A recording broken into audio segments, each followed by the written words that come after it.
On Christmas morning, my stepmother slapped me until my cheek burned simply because I laughed. She believes I am still the compliant bank account she can abuse, but she does not know every blow was recorded. She has no idea my grandfather, the man they claim is senile, watched it all happen. I walked into that house for a family dinner, but I left with my freedom while their perfect facade exploded right in front of everyone. My name is Lydia Monroe. I am 29 years old, a lead cybersecurity analyst for one of the most secure firms in the state. And yet, as my tires crunched over the pristine white gravel of the driveway in Maple Ridge, I felt my stomach tighten into a knot usually reserved for terrified children. The windshield wipers of my sedan swished back and forth, clearing away the heavy snow that had been falling since noon on December 24th. Maple Ridge was the kind of suburb that did not just celebrate Christmas, it performed it. Every lawn was manicured, every roofline outlined in tasteful, warm white LEDs, and every wreath on every door likely cost more than my first car. I killed the engine and sat there for a moment, gripping the steering wheel until my knuckles turned white. Through the frosted glass of the front window, I could see the golden glow of the chandelier in the foyer.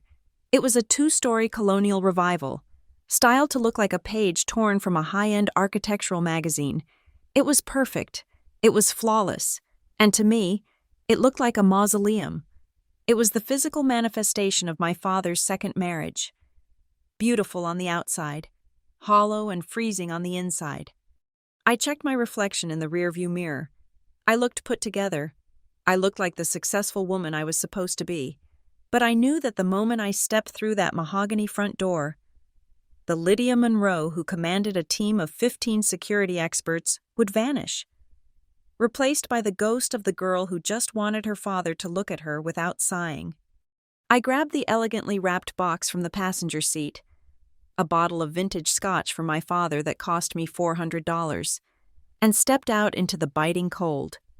The door opened before I could even ring the bell. My father, Daniel Monroe, stood there. He was in his early 50s but looked older. His shoulders slumped in a way that had become permanent over the last decade. He wore a cashmere sweater that I knew he could not afford on his own. He was a retired civil engineer, having left the workforce 5 years ago on the advice of his new wife, who insisted he deserved to rest. Now, he lived entirely on a passive income stream that nobody in this neighborhood dared to question, primarily because the truth would be too embarrassing for him to admit. He smiled, but it did not reach his eyes. It never did anymore. "Merry Christmas, Lydia," he said, pulling me into a hug that felt more like a formality than an embrace. "You made it." The traffic was murder. "Dad," I said, stepping past him into the foyer. The heat hit me instantly, smelling of cinnamon, pine, and expensive perfume. That was her scent. It was everywhere, cloying and heavy, coating the back of my throat. "Vanessa is in the kitchen," Dad said, closing the door behind me, sealing us in. "She has been cooking all day. You know how she gets. She wants everything perfect." I did know. Vanessa Monroe. She was 42, 7 years younger than my father, and she moved through the world with the lethal grace of a predator that had already eaten. She was beautiful. I could not deny that. She maintained a figure that required 2 hours of Pilates a day and a diet that would make a normal person faint. She was the manager of this house, the curator of my father's life, and the absolute dictator of his bank accounts. I walked into the living room, which was already crowded with relatives from Vanessa's side of the family and a few of my own distant cousins. The tree was a 12-foot monstrosity of gold and silver ornaments, towering over a mountain of gifts. I looked at the pile and felt a familiar, bitter bile rise in my throat. I recognized the brands. I recognized the sheer volume. I knew, with mathematical certainty, that 70% of what lay beneath those branches had been paid for by the transfers I had made to my father's account 3 months ago for emergency house repairs. "Lydia!" The voice cut through the low hum of conversation like a serrated knife through silk.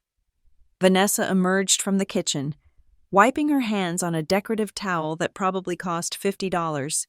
She was wearing a red velvet dress that hugged every curve, Her hair swept up in a chignon that defied gravity. She beamed at me, her teeth white and predatory.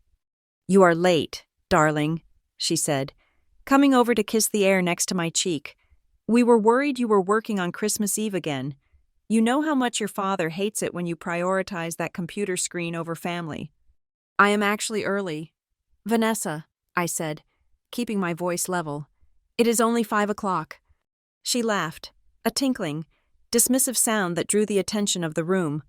Oh, listen to her, always so literal. "Come, get a drink. Everyone has been asking about you." She looped her arm through mine, her grip surprisingly strong, her nails digging slightly into the fabric of my coat. She paraded me through the room like a prize poodle. I heard the murmurs of the aunts and uncles.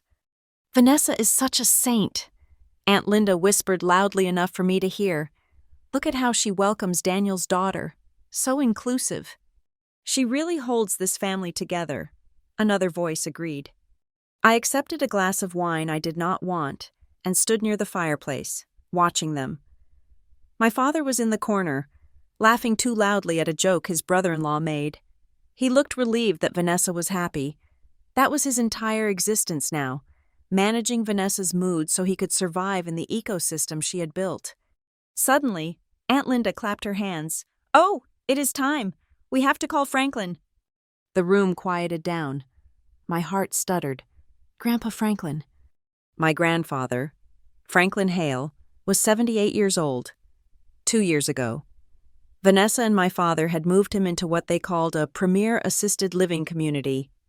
They told everyone it was because his health was failing, that he was becoming confused, dangerous to himself. They said he needed professional care. Aunt Linda propped up a tablet on the coffee table and initiated a video call. The ringtone chirped 3 times before the screen flickered to life. The image was grainy, the lighting in the room stark and white. Grandpa Franklin sat in a wheelchair, looking thinner than I remembered. His white hair was wispy, and he wore a generic blue cardigan that looked like it belonged to a hospital inventory, not his own closet. "Merry Christmas, Franklin," the whole room chorused. Grandpa blinked at the screen. For a second, he looked disoriented. Vanessa stepped forward, positioning herself right in the center of the camera's view, blocking half the room. "Hello, Dad," she said, her voice dripping with that fake, sugary warmth. "We all miss you so much. We wish you could be here, but we know how easily you get tired. The nurses said you had a bad night yesterday." Grandpa Franklin stared at her. His mouth moved slightly, but no sound came out. "Say hello to everyone, Dad," my father said from the back of the room, holding his drink a little too tightly. Grandpa's eyes shifted. He scanned the faces on the small screen. He looked vacant, or at least, that is what everyone else saw. They saw an old man whose mind was slipping away like sand through a sieve. But then, his gaze seemed to lock onto something in the background of the video feed. He was looking at me. I was standing behind the sofa, just over Vanessa's shoulder. For a fleeting second, the fog in his eyes cleared. It was sharp. It was lucid. It was the look of the man who had taught me how to play chess when I was 6 years old. The man who had built a business from nothing before my father sold it off. He looked at me, and he gave a microscopic nod. Then, just as quickly, the mask of senility dropped back into place. He slumped slightly to the left. "Merry Christmas," he croaked. "Oh, bless his heart," Aunt Linda sighed. "He is fading so fast." Vanessa reached out and tapped the screen. "We will let you rest, Dad. We love you.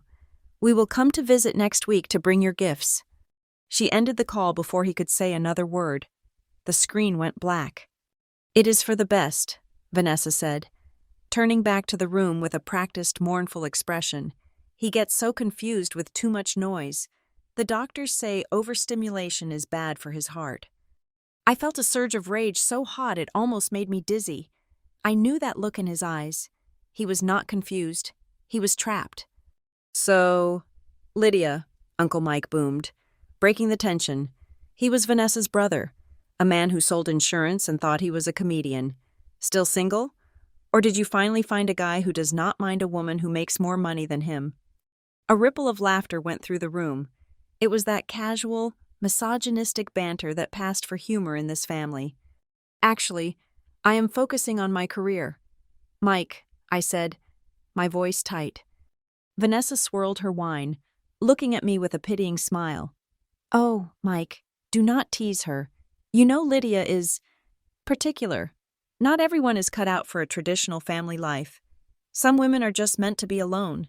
It is safer for them. Less chance of getting hurt if you never let anyone in. Right, Lydia? The room went quiet. It was not a defense. It was an evisceration. She was referencing my mother, who had died alone in a hospital room because my father had been too busy to get there in time. A narrative Vanessa loved to rewrite to make herself look like the savior who picked up the pieces. She was calling me damaged. She was calling me unlovable. And that is when it happened. I looked at her, standing there in her velvet dress, surrounded by decorations bought with my money, drinking wine poured from a bottle I paid for, in a house maintained by my transfers, and I laughed. It was not a happy laugh.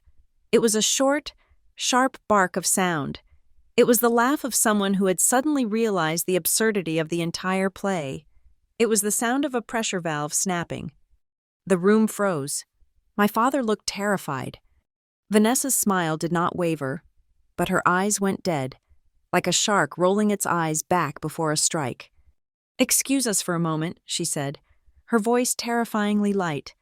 "Lydia, honey, come help me check the roast." She did not wait for an answer. She gripped my upper arm, her fingers digging in hard enough to bruise, and marched me toward the kitchen. "Keep smiling," she hissed under her breath as we passed the threshold. "Do not you dare make a scene." She shoved me into the kitchen and kicked the swinging door shut behind us. The sounds of the party, the Christmas carols, the chatter, were instantly muffled. The kitchen was gleaming, white marble and stainless steel, sterilized and cold. Vanessa released my arm and spun around. The transformation was instantaneous. The sweet, concerned stepmother vanished. In her place was a woman vibrating with pure, unadulterated malice. "What the hell is wrong with you?" she snarled, her voice low and venomous. I rubbed my arm where she had grabbed me. I found it funny. Vanessa. The irony. It was just funny. "You think this is a joke?" She stepped closer, invading my personal space. "You come into my house, drink my wine, and laugh in my face in front of my family?" "Your house?" I asked, the words slipping out before I could stop them. Interesting choice of words, considering who pays the mortgage. The silence that followed lasted exactly 1 second. Then, her hand moved. It was fast, much faster than I expected from a woman who pretended to be frail. Her palm connected with my cheek with a cracking sound that seemed to echo off the marble countertops. My head snapped to the side. The pain was immediate, a sharp, stinging burn that radiated from my cheekbone to my jaw. My ear rang. I stumbled back, grabbing the edge of the island for support. I gasped, my hand flying to my face. The shock was more paralyzing than the pain. She had never hit me before. She had used words, guilt, manipulation, and financial abuse, but never violence. Vanessa stepped forward, not giving me a second to recover. She reached out and grabbed my chin, her fingers squeezing my jaw so hard I could feel the bones grinding together. She forced my face up to look at her.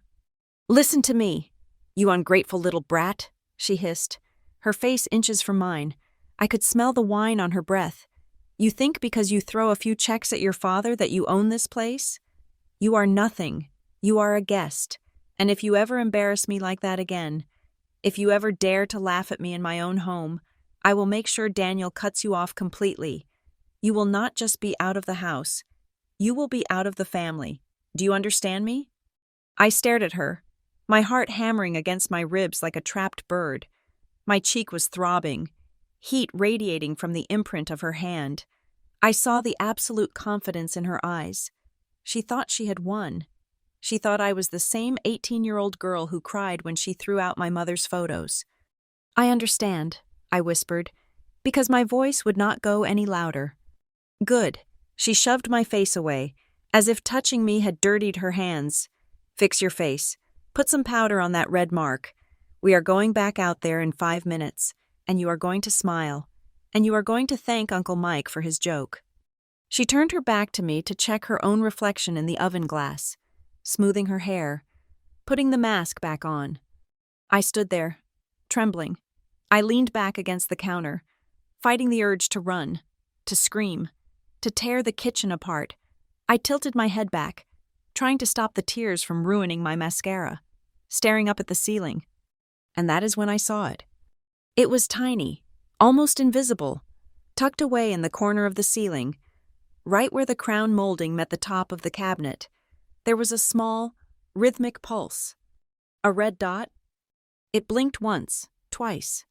I froze. I knew that blink. I worked in security. I knew exactly what a recording indicator looked like on a high-end surveillance microcamera. It was not a smoke detector. It was not a motion sensor for the alarm system. It was a lens, and it was pointed directly at the kitchen island, directly at where I was standing, directly at where Vanessa had just struck me. I looked at Vanessa's back. She was humming Silent Night under her breath, completely oblivious. She had no idea it was there. My breath caught in my throat. Someone was watching. Someone was recording. I lowered my head, my hand still cupping my burning cheek. The fear that had been gripping me a moment ago began to dissolve, replaced by something colder, something sharper. A strange sensation washed over me, a feeling I had not experienced in this house for 10 years. I was not alone. I stood there in the quiet hum of the kitchen, the red light of the camera blinking above me like a distant star, and felt the sting on my cheek begin to fade into a dull throb. But as the physical pain receded, a different kind of ache took its place. It was the ache of memory, the sharp, jagged pieces of the past 10 years rearranging themselves in my mind. For so long, I had told myself that I was a good daughter. I had told myself that I was supporting my family, honoring my mother's memory by taking care of the man she had loved. But standing there, realizing that my stepmother felt comfortable enough to strike me in the house I paid to maintain, the illusion shattered. I looked at the marble countertop, a surface I had paid for 3 years ago, and I let myself remember how it had truly begun. My journey to becoming the family bank account started when I was 18 years old. That was the year my mother died. Cancer took her quickly, brutally, leaving a hole in our lives that was too big to navigate. While I was drowning in grief, trying to finish my final year of high school, my father, Daniel, simply collapsed. He did not collapse physically, but his spirit evaporated. He stopped working on his engineering projects. He stopped opening bills. He stopped being a father. When I got accepted into the state university, a dream I had worked toward for 4 years, he sat me down at our scratched kitchen table and told me, with tears in his eyes, that he simply could not afford to help me. He said the medical bills had taken everything. He said he was sorry. I believed him. I was young, and I loved him. So, while my friends went off to college with meal plans and allowances, I went to class during the day and worked 2 shifts at a diner and a library at night. I ate instant noodles. I walked to save bus fare. I graduated with honors, exhausted but proud, thinking that my struggle was just a part of life. I did not resent him then. I pitied him. I thought he was broken by love. Then came the gala. I was 22, freshly graduated, and hunting for jobs. When my father met Vanessa, it was a community charity event that he had attended reluctantly. Vanessa was there, shining like a beacon in a sea of beige. She was vibrant. She was articulate. She laughed at his jokes and touched his arm when he spoke. For a man who had felt invisible and overwhelmed for 4 years, she must have felt like oxygen. They were married within a year. At first, I was relieved. I thought that maybe, finally, I could stop worrying about him. I thought Vanessa was there to be his partner. I did not see that she was actually looking for a host. The dynamic shifted subtly at first, before Vanessa. My father and I would talk about my career, about politics, about the world. After the wedding, every conversation began with a qualifier. Vanessa thinks we should repaint the living room. Vanessa feels that this neighborhood is up and coming. Vanessa says you look tired. Slowly. My father's voice was replaced by hers. I was being pushed to the periphery, not by force, but by a slow, calculated erosion of my place in his life. Then came Northbridge Secure Tech. When I landed the job as a junior analyst, my starting salary was more money than my father had made in his best years as an engineer. I was 24. I was excited. I made the mistake of telling them the number over a celebratory dinner. I saw the look that passed between Daniel and Vanessa. It was not pride. It was calculation. 2 weeks later, the requests began. It started with the roof. Vanessa called me, her voice trembling, saying that a leak was destroying the master bedroom and they did not have the liquidity to fix it because their assets were tied up in investments. She used words like liquidity and assets to make it sound like a temporary cash flow problem, not poverty. She asked for $8,000. She called it a loan. I wrote the check. I wanted to help. I wanted them to be safe. A month later, it was my father's car transmission, $3,000. 6 months later, it was a tax issue that Vanessa claimed was a misunderstanding with the IRS, but needed to be paid immediately to avoid penalties. $12,000. It became a rhythm, a cycle. I would work 80 hours a week, fighting off cyber attacks and securing networks for Fortune 500 companies, and then I would come home to a voicemail from Vanessa or a sad text from my father. They always framed it as an investment in the family. "You are so successful, Lydia," Vanessa would say, pouring me a glass of wine I had paid for. "And you know, eventually, all of this will be yours. Your father and I are just stewarding it. We are building this life for you to inherit." I wanted to believe it. I wanted to believe that I was investing in my future home, in my legacy. But looking back now, I realized I transferred nearly $250,000 over 6 years. $250,000. That was a house. That was a retirement fund. That was my freedom. And in exchange, I got Sunday dinners where I was critiqued on my outfit and guilt-tripped if I missed a call. There was never a promissory note. There was never a repayment plan. There was just the assumption that because I had it, they deserved it. The breaking point, or what should have been the breaking point, came last year. Vanessa had gotten it into her head that she was an entrepreneur. She wanted to open a high-end boutique spa in the town center. She had a business plan that looked like it had been drawn up by a child with a box of crayons and a dream. She invited me over for dinner, made my favorite lasagna, and then slid a folder across the table. "We need $150,000 for the initial lease and build-out," she said, her eyes shining. "It is a gold mine, Lydia, and we want you to be a silent partner." I looked at the numbers. They did not add up. The rent was too high. The projected revenue was delusional, and she had zero experience running a business. For the first time in 5 years, I said no. I told them it was too risky. I told them I did not have that kind of liquid cash available, which was true, because I had just bought my own apartment. The temperature in the room dropped 20 degrees. My father looked down at his plate. Vanessa's smile vanished. "So, you do not believe in me?" she asked, her voice trembling with manufactured hurt. "After everything I have done for your father? After I nursed him back to health? You are going to hoard your money while we try to build something for this family?" "I am not hoarding, Vanessa," I tried to explain. "It is just bad business." She stood up and threw her napkin on the table. "You are so selfish. Lydia, you have become so cold. Your mother would be ashamed of you." That was the weapon she always kept in reserve. My mother. I left that night without dessert, and the next week, the phone calls from my aunts and uncles started. They did not mention the money directly. They just made comments. "It is a shame you are so distant from the family. Lydia, Vanessa is so hurt. She tries so hard. You really should think about someone other than yourself." Vanessa had spun the narrative, in her version. I was the cold, corporate shark who looked down on them.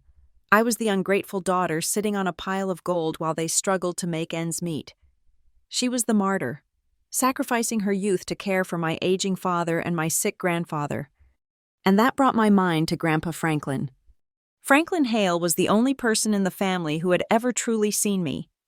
He was a sharp, acerbic man who had built a logistics company from the ground up. He respected hard work. He respected logic. When I was a child, he would sneak me $5 bills and tell me to put them in a jar, not to buy candy. Money is freedom. Liddy, he would say, never forget that. When Vanessa moved him into the Whispering Pines assisted living facility 2 years ago, I was devastated. I tried to visit, but Vanessa always had a reason why I could not. He is having a bad day. He is aggressive today. The doctors say he needs isolation to adjust. I tried calling. I would call the nurses' station, and they would tell me he was sleeping, or he was in therapy, or he was too confused to come to the phone. Slowly, the message sank in. Grandpa was gone. His mind had failed. He was just a shell now. I stopped trying as hard. I sent flowers. I paid the bills when Vanessa said his insurance did not cover certain treatments. I mourned him while he was still alive. But standing in that kitchen, rubbing my cheek, a specific memory from 1 year ago clawed its way to the surface of my mind.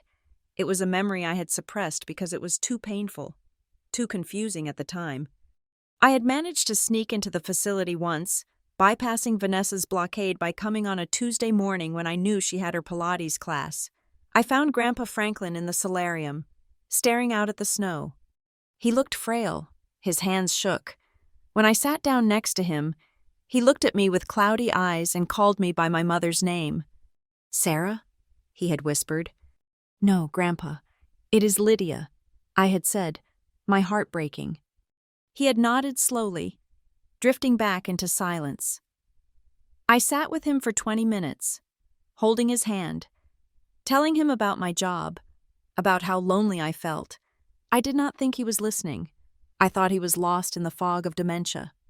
But then, just as I stood up to leave because I saw a nurse approaching, his grip on my hand tightened. It was shocking how strong he was for a second. I looked down at him. The cloudiness in his eyes had vanished. He was looking at me with a terrifying intensity. He pulled me down close to his face, so close I could smell the peppermint tea on his breath. "Lydia," he rasped, his voice low and devoid of the tremors from moments before. "Do not believe everything they tell you." "Grandpa?" I whispered, confused. He looked over my shoulder at the approaching nurse, then back at me. His eyes were urgent. "They are liars. Lydia, all of them. Do not give them anything else. And for God's sake, do not let anyone borrow your name or your signature." "Mr. Hale," the nurse chirped, arriving at our side, "it is time for your medication." The fog descended instantly. Grandpa Franklin released my hand, his face going slack, his mouth opening in a vacant stare. He let the nurse wheel him away without looking back at me. I had walked out of there shaking. I had tried to convince myself it was just a moment of paranoia, a symptom of the disease. Old people got suspicious. It was common. I told myself I was reading too much into it because I wanted him to be back. But now, standing in this kitchen with a camera blinking above my head and the sting of Vanessa's hand on my face, the words echoed in my skull like a thunderclap. "Do not let anyone borrow your name or your signature." Why would he say that? Specifically that? My blood ran cold. I thought about the stack of papers Vanessa had asked me to look at last Christmas, but never gave me. I thought about the mail that sometimes went missing from my apartment mailbox before I installed a lock. I thought about how often Daniel asked for help with digital forms because he was bad with computers. I had been an ATM for them, that was obvious. But Grandpa's warning suggested something far worse. An ATM gives you money when you put in a card. But what if they had not just been taking the cash I handed them? What if they had been using me to open doors I did not even know existed? I took a deep breath, the air hissing through my teeth. The sadness was gone. The self-pity was evaporating.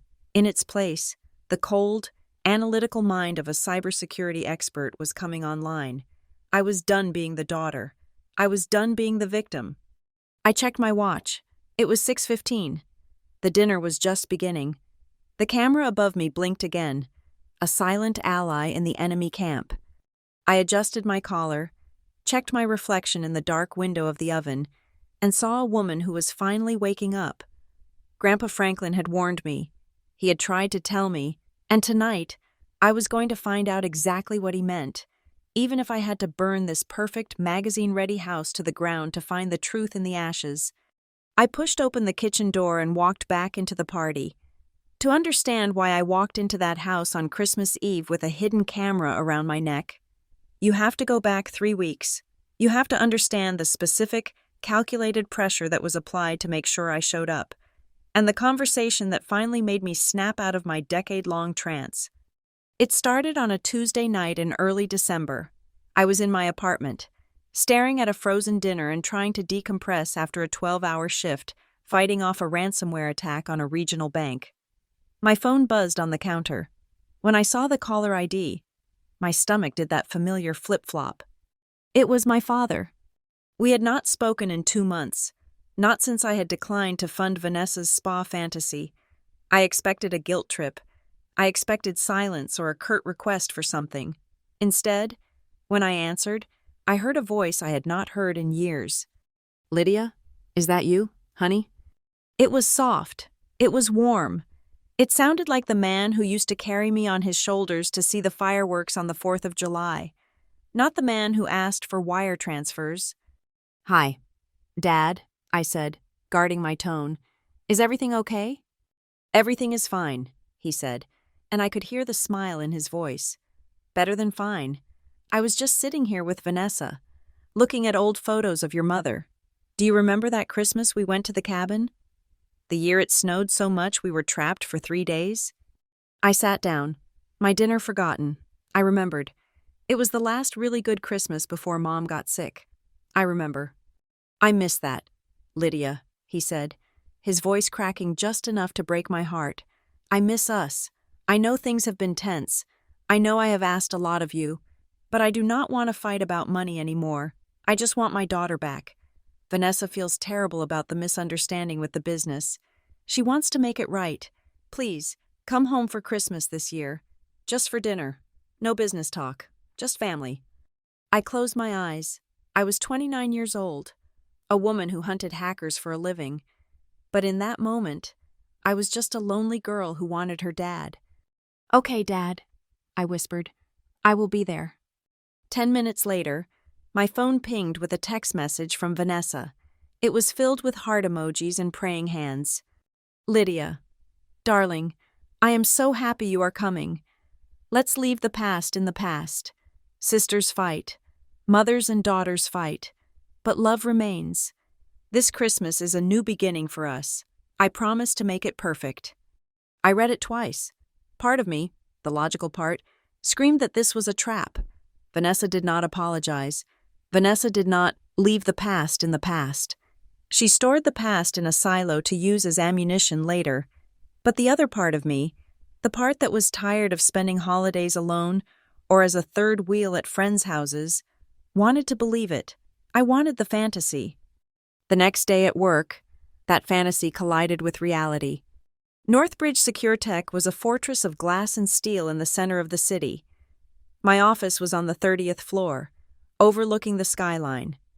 I was staring at my second monitor, distracted, when Mason Clark walked in.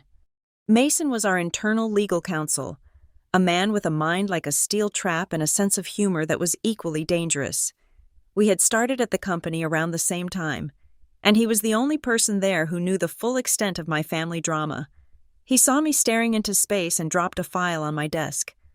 "You have that look, Monroe," he said, leaning against the doorframe.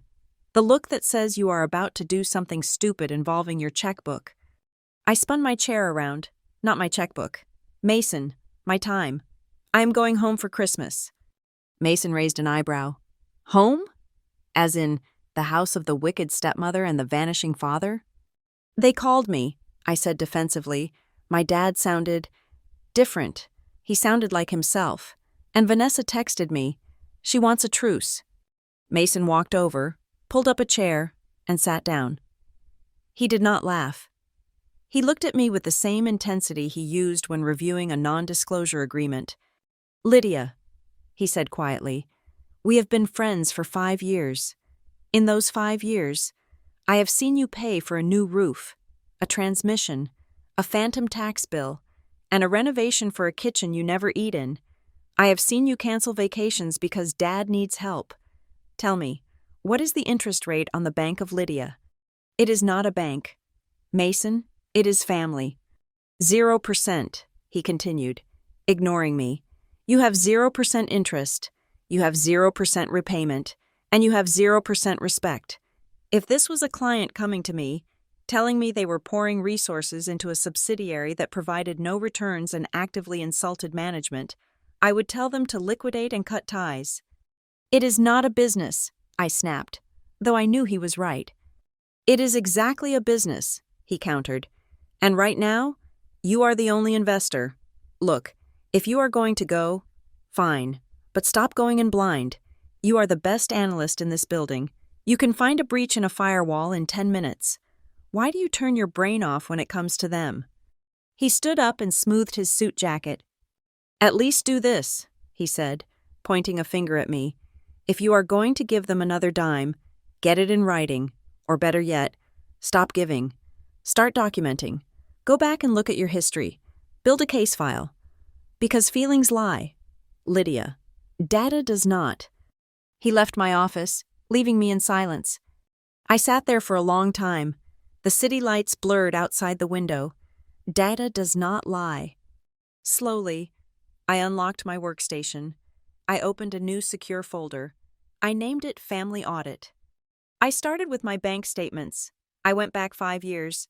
I exported every transfer made to Daniel Monroe or Vanessa Monroe. The list was long. It scrolled down the screen. A waterfall of numbers. 5,000 here, 10,000 there. The total sum at the bottom of the spreadsheet made me nauseous. It was enough to buy a small house outright. Then, I opened my email and text history. I searched for keywords. Money, loan, help, transfer, bank. The results were chilling. There were dozens of emails from me to them. Dad, I sent the money for the car.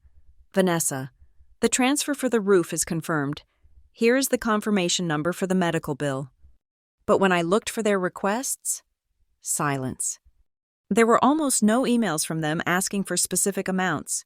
There were no texts saying, "Please lend us $10,000. I realized, with a dawning horror, how they did it. They always asked in person, or over the phone, or on FaceTime. They never put the ask in writing. They never created a paper trail of the debt. If anyone looked at this history, it looked like I was just a generous daughter showering them with gifts. There was no proof of the coercion, no proof of the "it is just a loan" promises. Vanessa was smarter than I thought. She knew exactly how to keep her hands clean. I was deep in the digital archives, my anger simmering. When my cell phone rang again, it was my Aunt Josephine. She was my mother's sister, a woman who meant well but had a habit of collecting family gossip like it was rare currency. "Lydia, are you sitting down?" she asked. Her voice hushed as if she were sharing state secrets. "I am at work. Aunt Jo, what is it?" "I just got off the phone with Linda," she whispered. "You know Linda talks to Vanessa every day. Well, Linda let something slip. She said Vanessa and Daniel were meeting with a lawyer today." My heart skipped a beat. A lawyer? Why? "They are filing for full power of attorney over Franklin," she said. "They are telling the court he is incapacitated. They want full control. Lydia, medical, financial, everything." I gripped the phone. "Grandpa? But they already make his decisions. Why do they need a court order?" "Because of the will," Aunt Jo said. Dropping the bomb, Linda says Vanessa has been complaining that the old will, the one your grandfather wrote 10 years ago, is outdated. She says it gives too much to people who do not need it. She meant me. I felt the blood drain from my face. Grandpa Franklin had always told me that his estate was divided equally between his son and me. He wanted to make sure I was independent. "They are trying to rewrite the will?" I asked, my voice trembling. "If they get power of attorney and declare him incompetent, they can argue that his previous wishes are invalid, or they can drain the assets before he even passes." Aunt Jo said, "And Lydia? The rumor is they are saying you are too busy with your big career. They are saying you do not even visit him.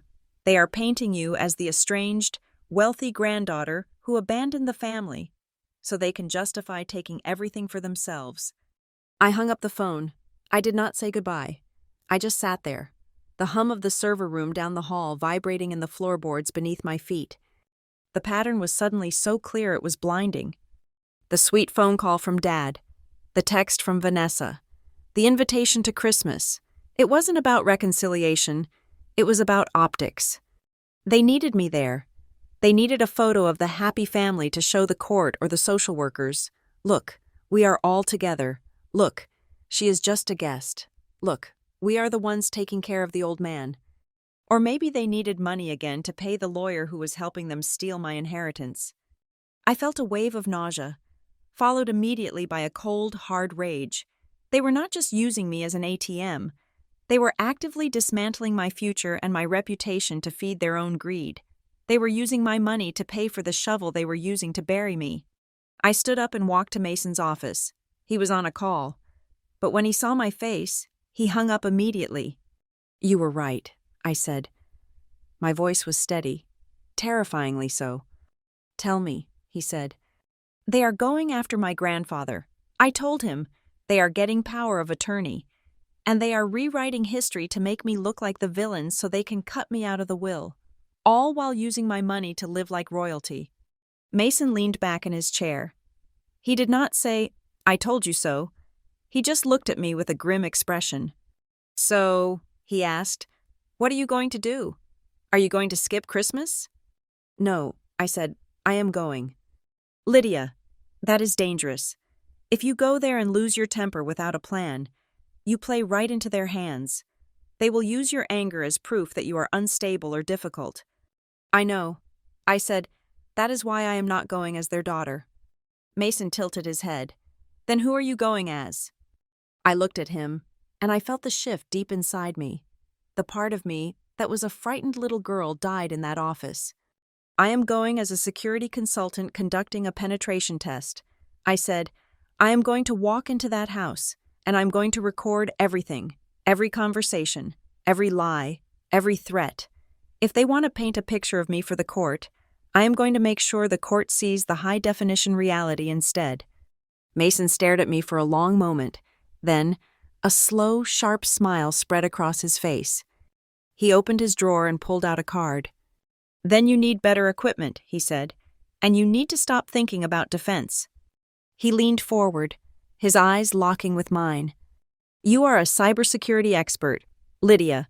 You spend your life building walls to keep bad guys out, but you let these people walk right through the front door of your life and loot the place because they share your last name. You left your personal firewall down." He tossed a pen onto his desk.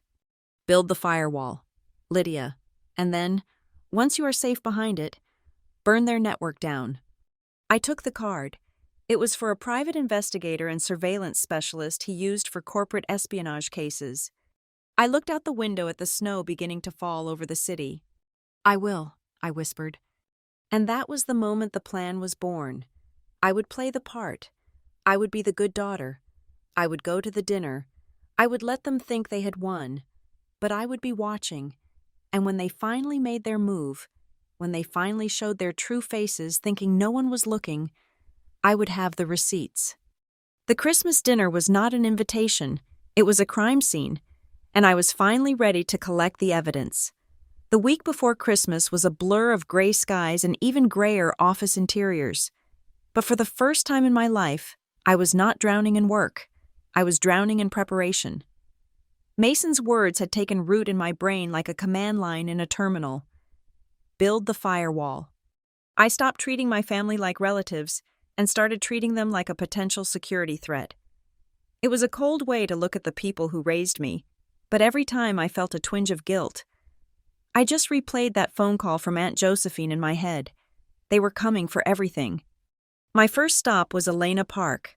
She was a financial advisor I had met through a networking event for women in tech years ago.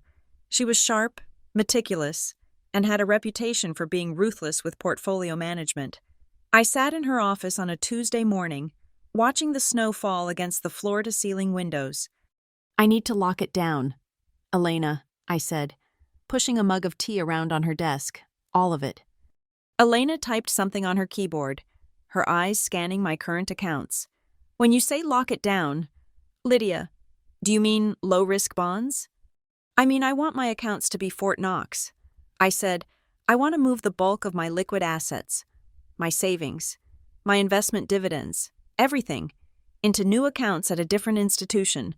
I want to leave the old accounts open but with a minimum balance, just enough to keep them active so no one gets suspicious immediately. Elena stopped typing and looked at me. Her expression remained professional, but there was a flicker of concern. Is this a liability issue? Are you being sued? I am being targeted, I said, keeping it vague, by people who know my personal information. She nodded once, understanding the gravity without needing the details. Okay, we can do that. We will transfer the funds to a high-yield trust account under a new holding structure. It will take 48 hours to clear. And the access protocols? I asked. We will set up two-factor authentication for everything. Obviously, she said. Not enough, I interrupted. I want to institute a verbal password for any transaction over $500 and for any changes to personal information, address, beneficiary, authorized users. I want a mandatory video verification call. Elena raised an eyebrow. That is extreme. Lydia, that is usually reserved for high-net-worth clients who are traveling in high-risk zones.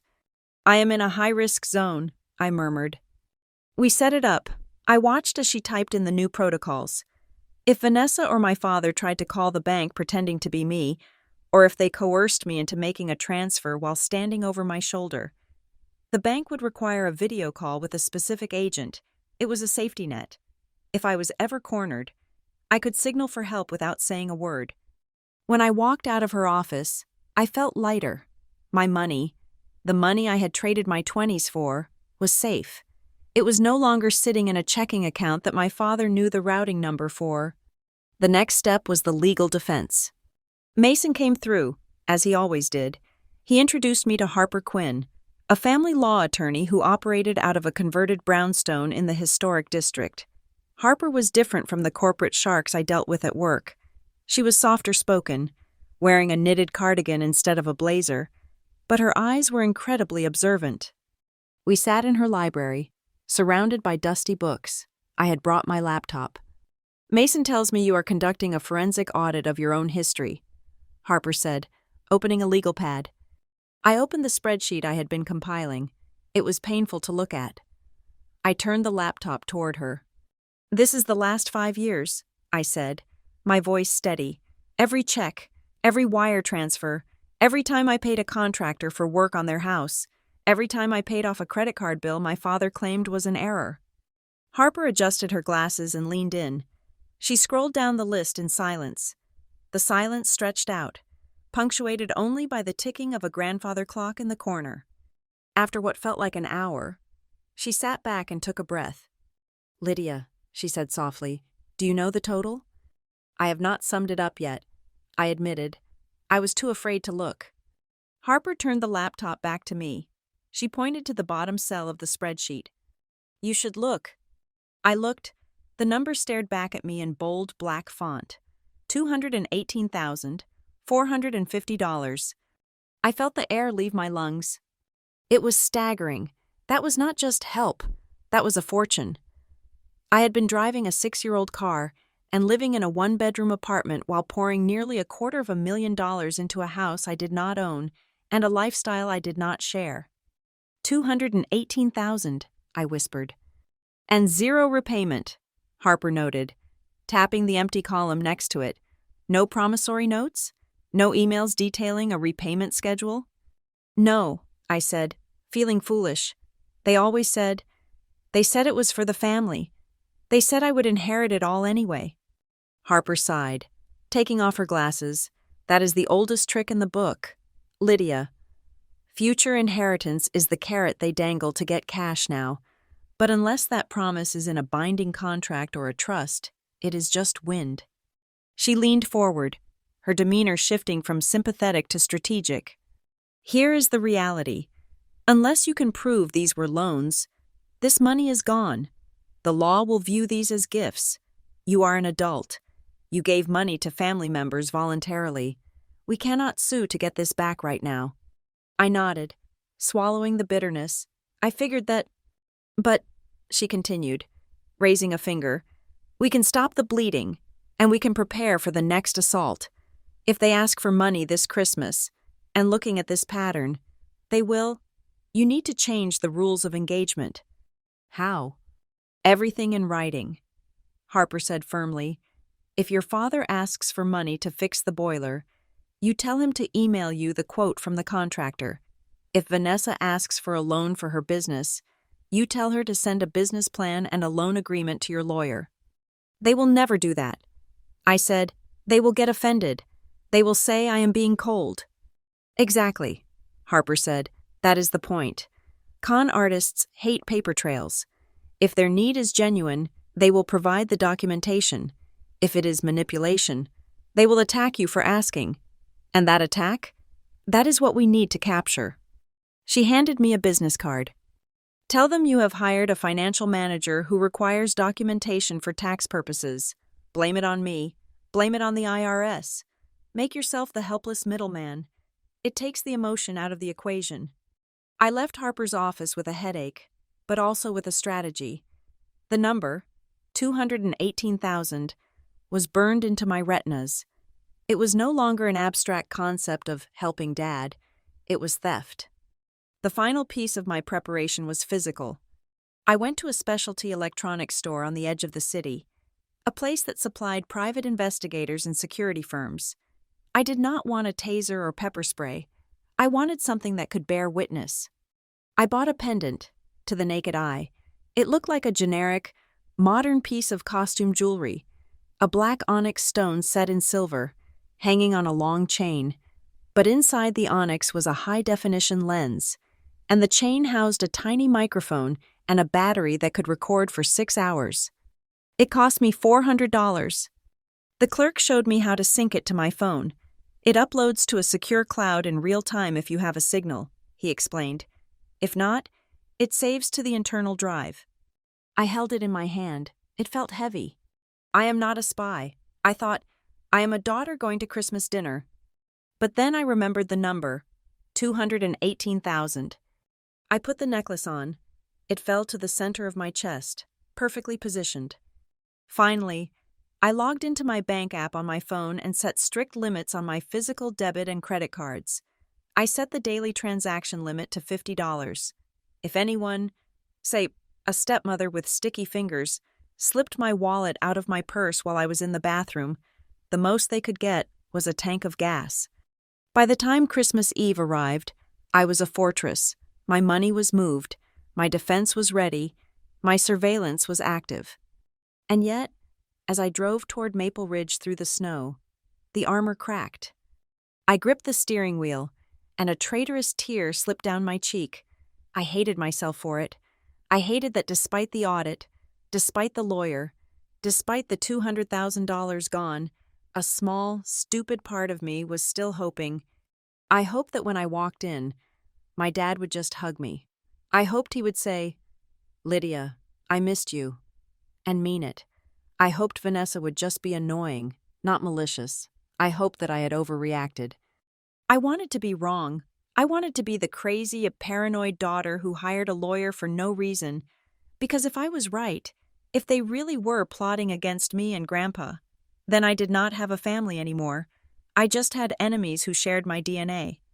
I pulled over to the side of the road a mile from the house to wipe my face and check my makeup. My phone buzzed. It was a text from Harper Quinn. Lydia, I have been digging into the public records regarding your grandfather's guardianship hearings as you asked. I stared at the screen, my breath fogging the cold glass. There is something odd. The text continued. The medical evaluations they submitted to the court to prove his incapacity. They are all signed by the same doctor, a doctor who lost his license in Florida 3 years ago. My blood ran cold. I have a question. Harper wrote, Are you sure Franklin is actually senile?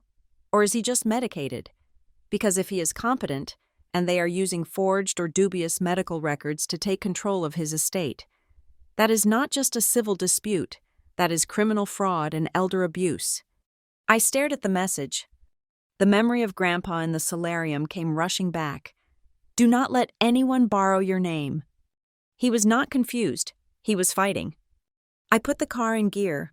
The sadness evaporated, replaced by a cold, hard resolve.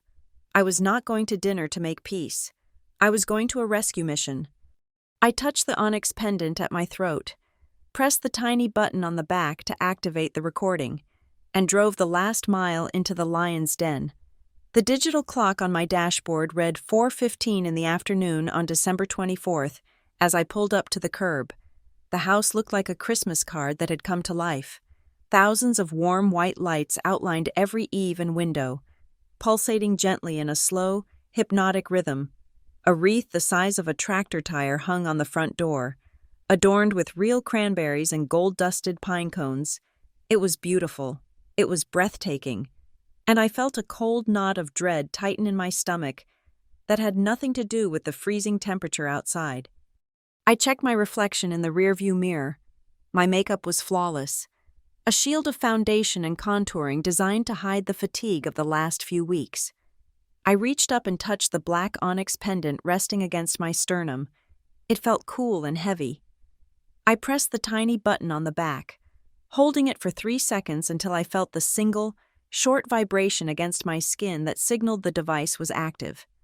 I am not a daughter today, I whispered to my reflection. I am a witness. I stepped out of the car, grabbing the expensive bottle of scotch and the beautifully wrapped box of cashmere gloves for Vanessa. The air smelled of wood smoke and impending snow. As I walked up the path, I could hear the muffled sound of classical strings drifting through the front door. I did not even have to knock. The door swung open before my boot hit the welcome mat. Vanessa stood there, framed by the golden glow of the foyer chandelier. She was wearing a floor-length white dress that looked dangerously impractical for a dinner party, but perfect for a woman who intended to do no actual work. Her hair was swept up in an elaborate twist, secured with pearl pins. "Lydia!" she cried out, her voice pitching up an octave for the benefit of the guests already mingling inside.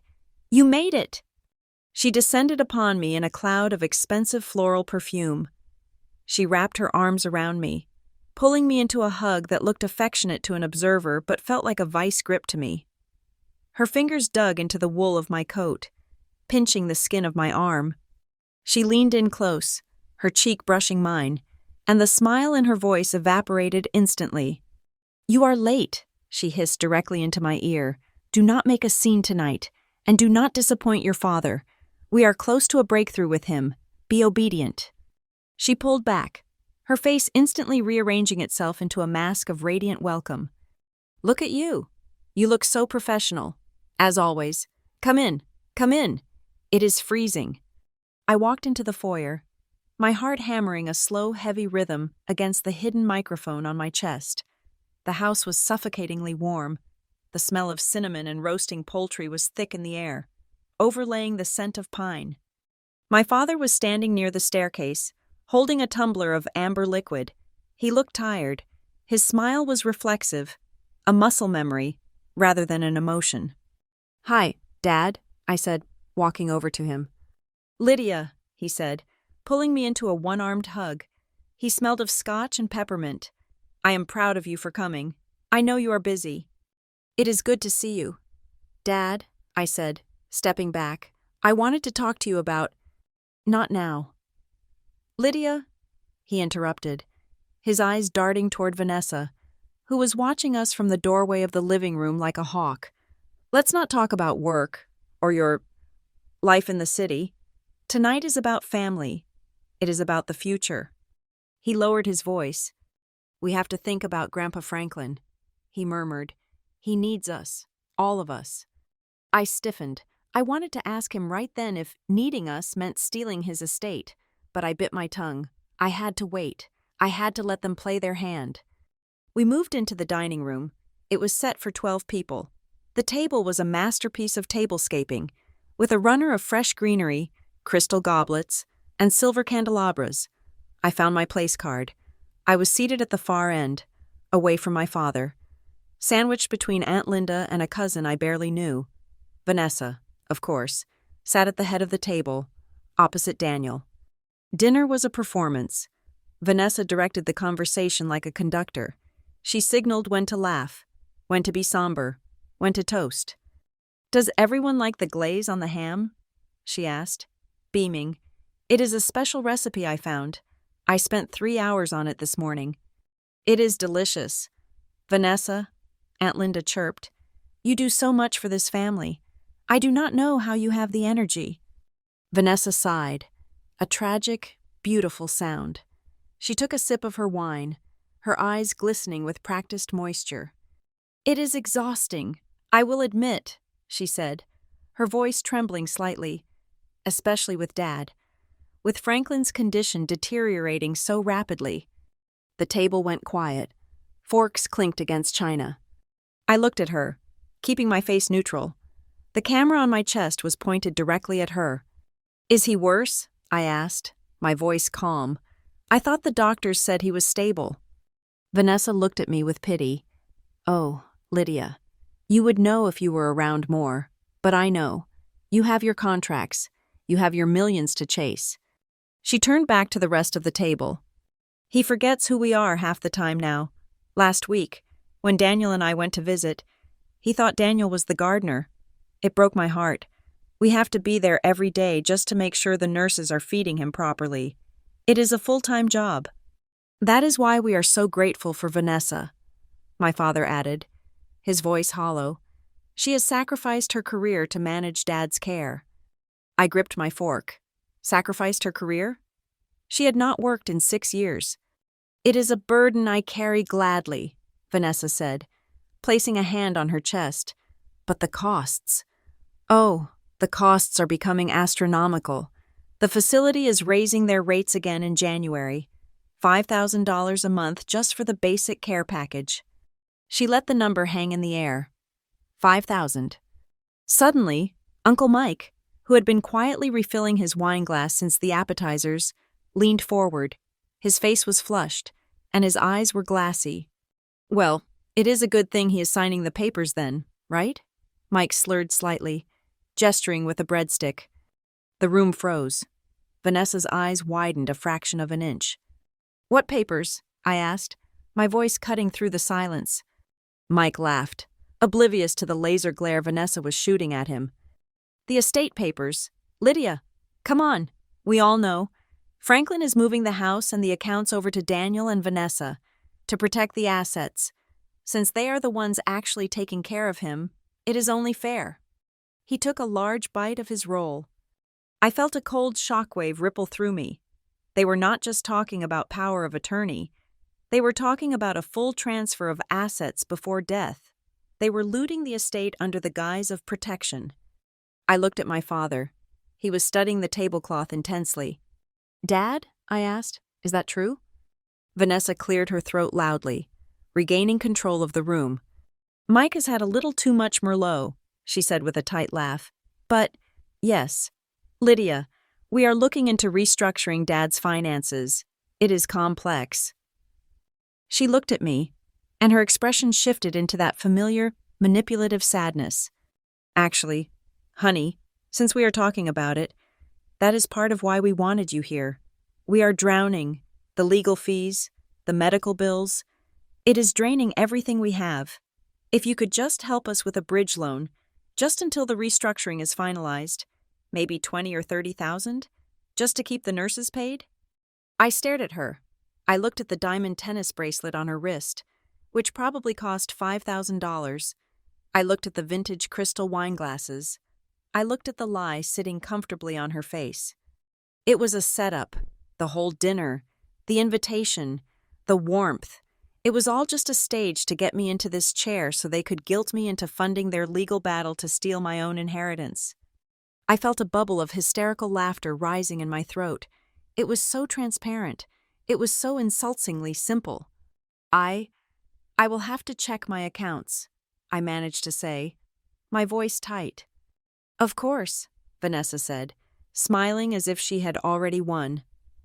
"We know you will do the right thing. You are a good daughter." She signaled for the dessert to be brought out. The tension in the room dissipated slightly as the guests returned to their conversations, relieved that the awkward moment had passed. Then the accident happened. A little boy, one of my second cousins, was running around the table, chasing a dog. He bumped hard into the back of Vanessa's chair just as she was raising her glass of red wine to her lips. The glass jerked. The wine splashed. It was like watching a car crash in slow motion. The dark crimson liquid hit the pristine white bodice of her dress. It soaked in instantly, spreading like a fresh gunshot wound across the expensive fabric. Vanessa gasped. The boy froze. The room went silent again. For 1 second, just one single second, I saw the real Vanessa. Her face contorted into a mask of pure, unadulterated rage. Her lips peeled back from her teeth in a snarl. She raised her hand as if to backhand the child. "You little—" She started to scream. Then, she caught herself. She saw the eyes of 20 relatives on her. She saw the perfect hostess mask slipping. She forced her hand down. She forced her facial muscles into a stiff, grotesque smile. "Oh!" she cried, her voice high and trembling with suppressed fury. "Accidents happen. It is just a dress. It is fine." She looked like she was about to explode. The vein in her forehead was throbbing. The contrast between the murderous look in her eyes and the saccharine smile on her lips was so jarring, so absurdly theatrical, that I could not help it. I laughed. It was not a giggle. It was a sharp, loud bark of laughter. It was the sound of all the tension, all the lies, and all the absurdity of the last 10 years releasing at once. Vanessa's head snapped toward me. The smile vanished. The eyes went dead. She stood up. "Excuse us," she said to the room, her voice like grinding glass. "Lydia, come help me clean this up." She did not wait. She marched over to me, grabbed my arm with a grip that cut off my circulation, and hauled me out of my chair. She dragged me toward the kitchen, her nails digging into my flesh. We burst through the swinging door, and she kicked it shut behind us. We were alone. The facade was gone. She spun on me, her face twisted with hate. The wine stain on her chest looked violent under the bright fluorescent lights of the kitchen. "You think this is funny?" she screamed, abandoning the whisper. "You think it is funny to ruin my dinner? To humiliate me in front of my family?" I rubbed my arm where she had pinched me. I stood my ground. I could feel the necklace warm against my skin. "I think the acting is funny. Vanessa," I said, my voice shaking but defiant. "I think the fact that you almost hit that kid is funny.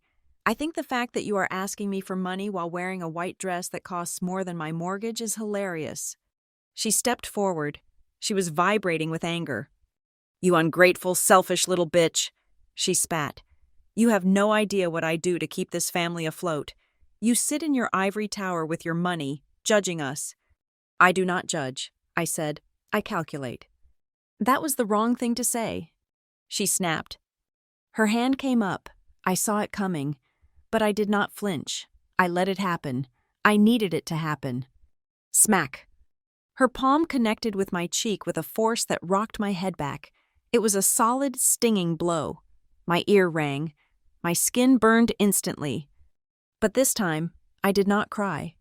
This time, as my head turned with the force of the blow, I was acutely aware of the tiny black eye of the camera resting on my chest. It had seen the wind-up.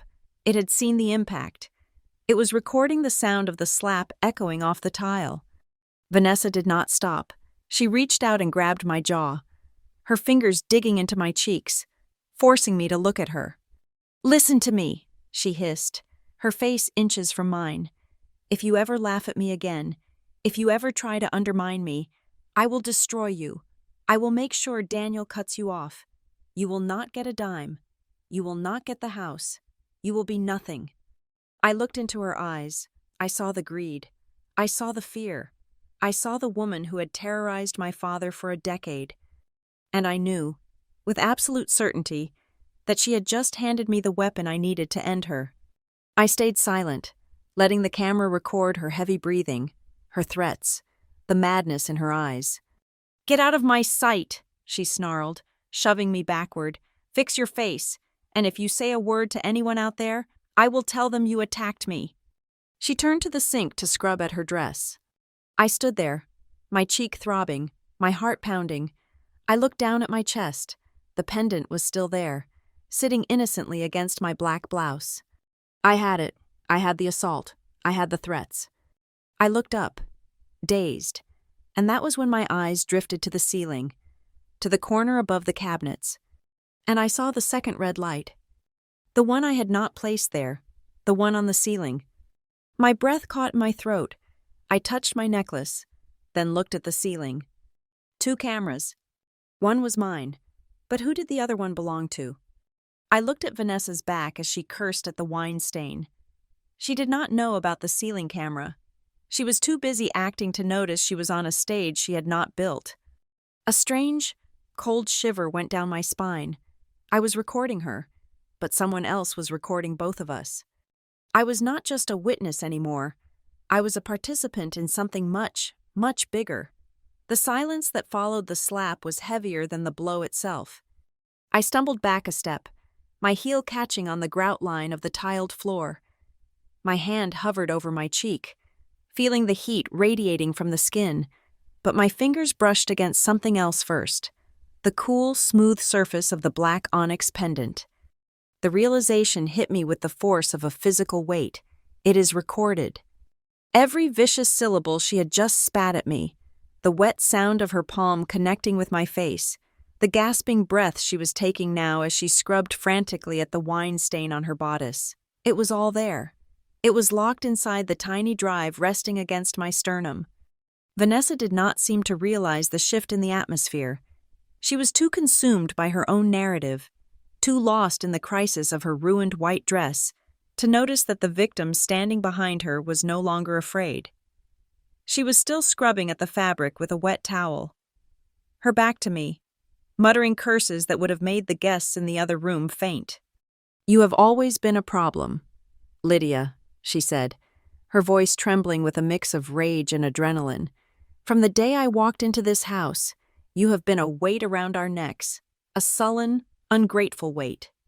She turned around, tossing the stained towel into the sink.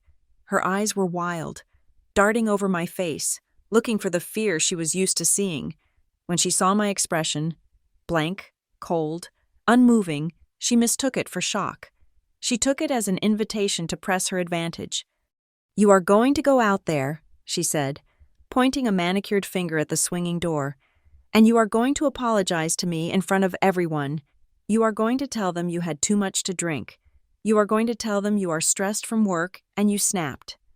And then," she continued, stepping closer, her voice dropping to a serpentine hiss, "later tonight, when Daniel brings out the papers for the bridge loan, you are going to sign the check.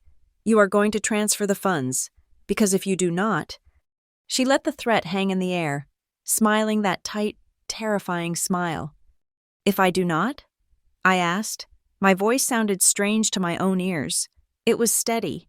It was the voice of a stranger.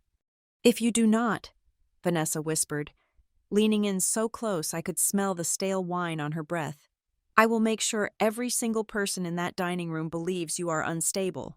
I will tell them you attacked me in the kitchen. I will show them this bruise on my arm, which I will give myself in about 2 minutes, and I will tell them you are violent." She laughed, a short, sharp sound. "And then, Lydia, we will have a very serious conversation with your father about the will. If you are dangerous, if you are abusive, well, surely Grandpa Franklin would not want his estate going to someone like that. We would have to cut you out, for your own good." The audacity of it took my breath away. She was not just threatening to take my money. She was threatening to rewrite my reality. She was going to frame me for the very violence she was inflicting on me. I looked at her, really looked at her, and for the first time, I did not see a stepmother. I did not see a family member. I saw a chaotic variable. I saw a malicious code that needed to be quarantined. I felt a dry, humorless laugh bubble up in my chest. It escaped my lips before I could stop it. Vanessa blinked, taken aback. "Why are you laughing?" I tilted my head, looking her dead in the eye. "I was just wondering, Vanessa," I said softly, "is Grandpa Franklin still lucid enough to cut me out of the will himself? Or were you planning to sign the amendment for him, just like you sign everything else?" The color drained from her face. It was instantaneous. For a split second, the arrogance vanished, replaced by a flash of sheer, unadulterated panic. Her eyes widened, darting to the side as if checking for invisible witnesses. "I do not know what you are talking about," she stammered, her voice pitching higher. "I think you do," I said. I did not wait for her to recover. I turned on my heel and walked out of the kitchen. "Lydia!" she hissed behind me. "Get back here!" I ignored her. I pushed through the swinging door, not into the dining room where the guests were still murmuring over their roast beef, but into the side hallway. I needed air. I needed silence. I needed to verify the data. I walked briskly past the coat closet, my heart hammering against my ribs, and ducked into the small powder room tucked under the stairs. I locked the door behind me, the heavy click of the latch sounding like a gunshot in the quiet space. I leaned back against the wood, closing my eyes, and let out a breath that shook my entire frame. The adrenaline was starting to fade, and in its wake, the pain rushed in. My cheek was throbbing. A dull, rhythmic ache pulsed from my jawbone to my temple. I reached up and touched the skin. It was hot, feverishly hot. I forced myself to open my eyes and look in the mirror above the sink. The woman staring back at me looked shattered. My hair was slightly disheveled. My eyes were wide and glassy. And there, blooming across my left cheek, was the undeniable, angry red imprint of a hand. 4 distinct finger marks were already beginning to darken against my pale skin. I stared at the mark. It was not just an injury, it was a brand. It was a physical manifestation of what I was to them. I was not a daughter. I was not a person to be loved or protected. I was an asset. I was a resource to be mined. And when the resource refused to yield, I was something to be beaten into submission. Tears pricked at the corners of my eyes, hot and stinging. I bit my lip hard, tasting iron, refusing to let them fall. "Do not cry," I told myself fiercely. "Do not you dare cry for them." But it was hard. It was so incredibly hard. I thought of my mother. I thought of how she used to hum in this very house, how she made this place feel like a sanctuary. I thought of my father, sitting in the other room, laughing at jokes, completely oblivious, or worse, willfully ignorant, of the fact that his wife had just assaulted his daughter a few feet away. He had to know, on some level, he had to know what she was, and he chose her, every single day. He chose her over me. I felt a wave of nausea. I wanted to leave. I wanted to unlock the door, grab my coat, run to my car, and drive until the gas tank was empty. I wanted to block their numbers, change my name, and disappear. I could do it. I had the money now. I had the skills. I could vanish. I reached into my pocket and pulled out my phone. My hands were shaking so badly I almost dropped it. I opened my messages and found Mason's thread. I needed an anchor. I needed someone to tell me I was not crazy. I typed rapidly, my thumbs flying over the glass screen. "If someone hits you in the house you used to call home, but you have it on camera, does that count as a Christmas gift?" I hit send and stared at the 3 dots dancing on the screen. He was typing immediately. The reply came 10 seconds later. Mason. "Jesus, Lydia, are you safe?" Me. "Physically, yes. She slapped me. Hard. In the kitchen. I have it all. Audio and video." Mason. "That is not a gift. Lydia, that is leverage. That is the nuclear codes. Do not delete it. Do not lose it. And for God's sake, do not leave yet." I stared at the words. Do not leave yet. Me. "I want to run. Mason, I want to get out of here. I cannot go back out there and eat ham while my face is throbbing." Mason. "I know, but if you leave now, they spin the story. She tells everyone you went crazy and ran off. She controls the narrative. You have to stay. You have to let them dig the rest of the hole. Remember what Harper said?" I lowered the phone. Harper's voice echoed in my mind. calm and clinical in her dusty library. Sometimes, the only way to escape an abuser is to let them reveal themselves completely, in front of witnesses. If I left now, I was just the daughter who ran away. If I stayed, I could finish this. I took a deep breath, shuddering as the air filled my lungs. I looked back at the mirror. The redness was still there, but I could cover it. I could hide it for another hour. I reached for my makeup bag in my purse. I pulled out a heavy concealer and began to dab it onto the mark. Every touch was painful, a reminder of why I was doing this. I blended the makeup, watching the red disappear under a layer of beige. I applied a fresh coat of lipstick. I fixed my hair. When I was done, the woman in the mirror looked perfect again. She looked armored. Now the data. I pulled the necklace away from my skin. I opened the app on my phone and synced the device. The progress bar spun for a few agonizing seconds. 20%, 50%, 100%. Upload complete. I opened the file. I put my earbuds in and pressed play. The video was crisp. The angle was slightly upward, capturing Vanessa's distorted, angry face perfectly. The audio was crystal clear. "If you ever laugh at me again, I will destroy you. I will tell them you attacked me. We would have to cut you out." It was all there, every threat, every lie, and the slap, the sharp, cracking sound, was undeniable. I saved the file to 3 different cloud servers. I emailed a copy to Mason. I emailed a copy to Harper. "I am safe," I whispered. "It is done." But it was not done. Not yet. I put the phone away. I unlocked the door. I stepped out into the hallway. The dining room was still buzzing with conversation. I could hear the clink of silverware and the sound of my father's laugh. It sounded jarringly normal. I could not go back in there just yet. I needed one more minute to compose myself. I needed to wash the taste of fear out of my mouth. I turned toward the stairs. The guest bathroom on the ground floor was too close to the kitchen. Vanessa might come out at any second. I decided to go to the upstairs bathroom, the one in the guest wing that nobody used. It would be quiet there. I walked up the stairs, my hand gliding over the polished banister that I used to slide down as a child. The carpet on the second floor was plush, swallowing the sound of my footsteps. The hallway was dark, lit only by the ambient glow of the Christmas lights from the street filtering through the window at the end of the corridor. I walked past my old bedroom. The door shut tight.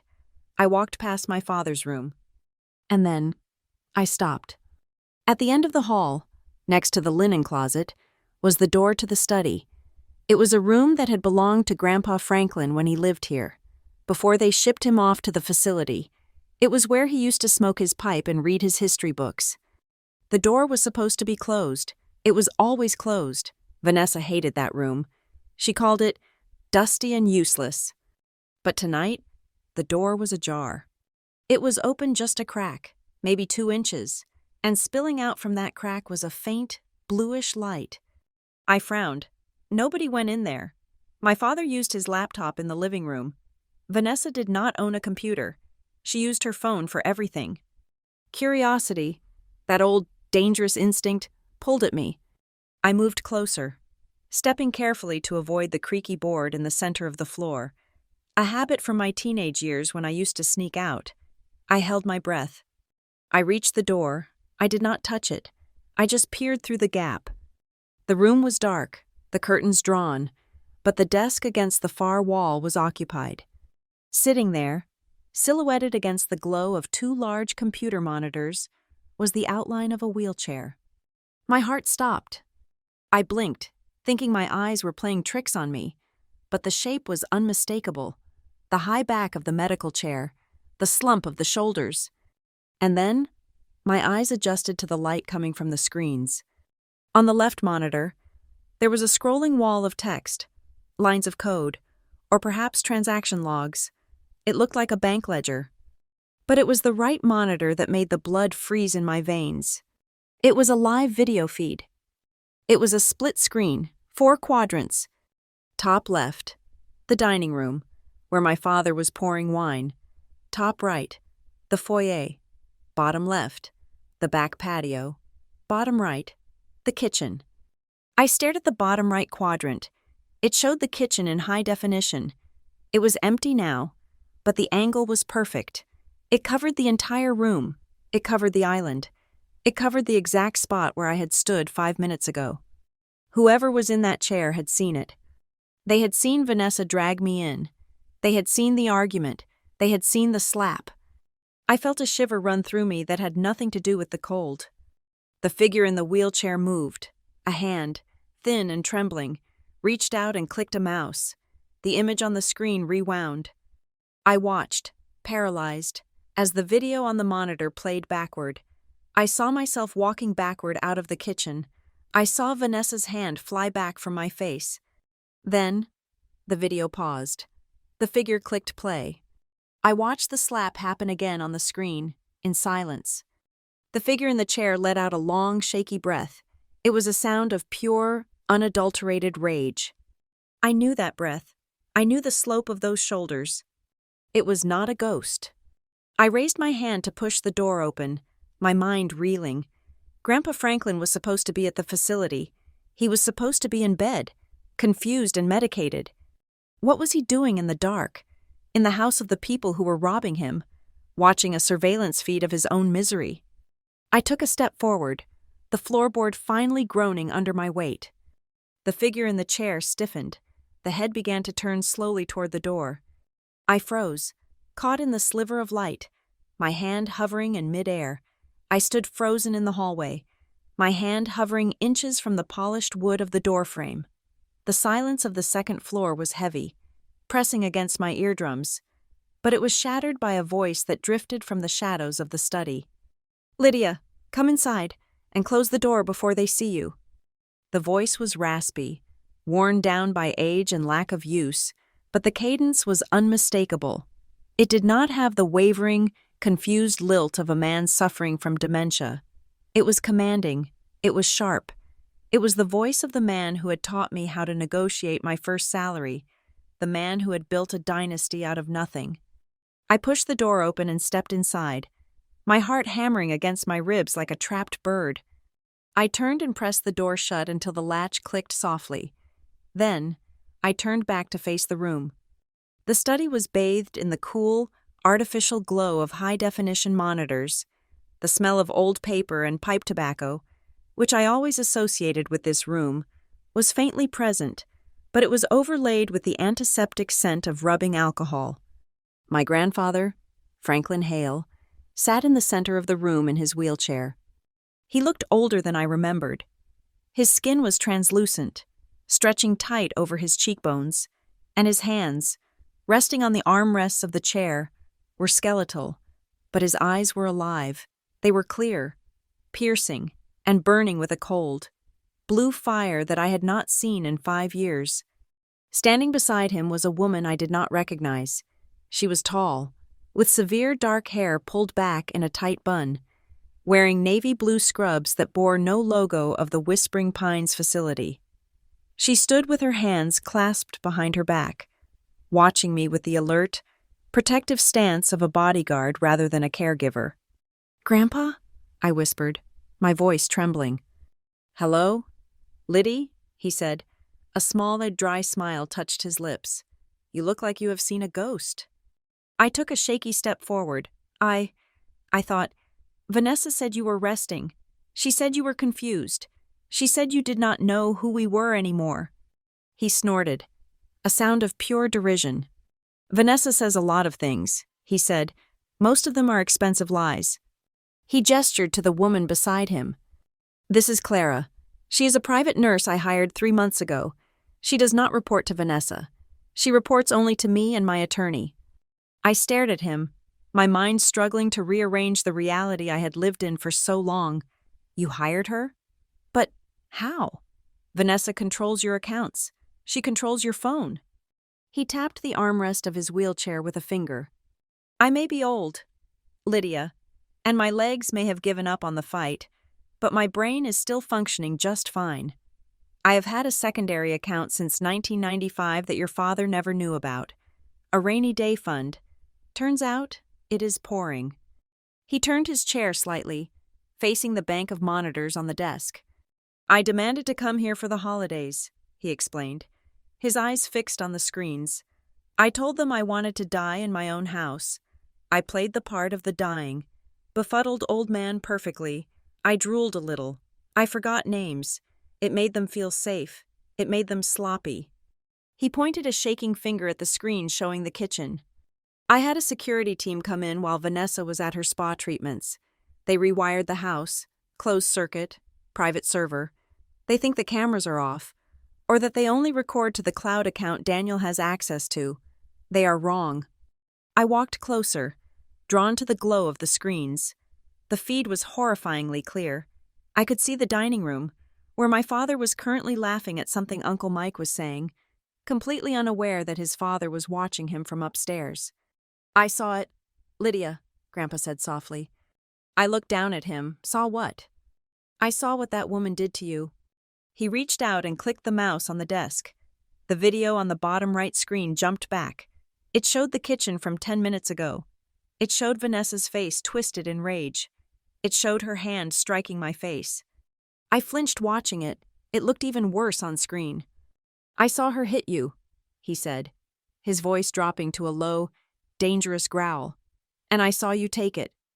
I felt tears prick my eyes again, but this time it was not from pain. It was from relief. Pure, overwhelming relief. For years, I had felt like I was screaming into a void. I had felt like the crazy one, the sensitive one, the one who was imagining the malice. You saw it, I whispered. I saw everything, he affirmed, and not just tonight. He clicked another folder on the desktop. A list of video files appeared, dating back 3 weeks. I have watched them forge my signature on loan applications, he said, his voice turning clinical and cold. I have watched them discuss how to liquidate my stock portfolio before I die so they can avoid inheritance taxes. I have watched your father sit at that dining table and listen to his wife call me a burden and a waste of space, and he did not say a word to defend me. He looked up at me, and I saw a profound sorrow in his eyes that broke my heart. I raised that boy, Lydia. I gave him everything. I built this house for him, and I have sat in this chair, in the dark, and watched him sell me out for a woman who treats him like a pet. I knelt beside his wheelchair. Disregarding my dress, I took his hand. It was cold, but his grip was surprisingly firm. Why didn't you call me? I asked. Why did you let me think you were gone? Because I needed to know who I could trust, he said simply, and I needed to know how deep the rot went. If I had called you, you would have come charging in here to save me. You would have made a scene. Vanessa would have claimed I was hallucinating, that you were manipulating me. We would have lost. He squeezed my hand. I needed evidence, Lydia, indisputable, hard evidence, and I needed to protect you. If they knew we were talking, they would have come for you too. They would have tried to destroy your career or your reputation before we were ready. He gestured to a stack of documents sitting on the edge of the desk, partially hidden by a leather folio. I have been working with Nora Blake, he said. Do you remember her? The name rang a bell. She was a ruthless corporate litigator my grandfather had used decades ago. I thought she had retired.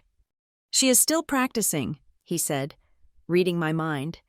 She has been building a case for 2 months. Fraud, elder abuse, embezzlement. We have the bank records. We have the forged checks. And now, thanks to tonight. He looked at the freeze frame of Vanessa slapping me. Now we have assault. I felt a shiver run down my spine. The scope of his operation was staggering. While I was running around trying to secure my own bank accounts, he had been running a sting operation from a wheelchair in the dark. So, what do we do? I asked, standing up. Do we call the police now? Do we leave? Franklin shook his head slowly. Not yet. The police are on standby. Nora is on her way, but the trap is not quite sprung.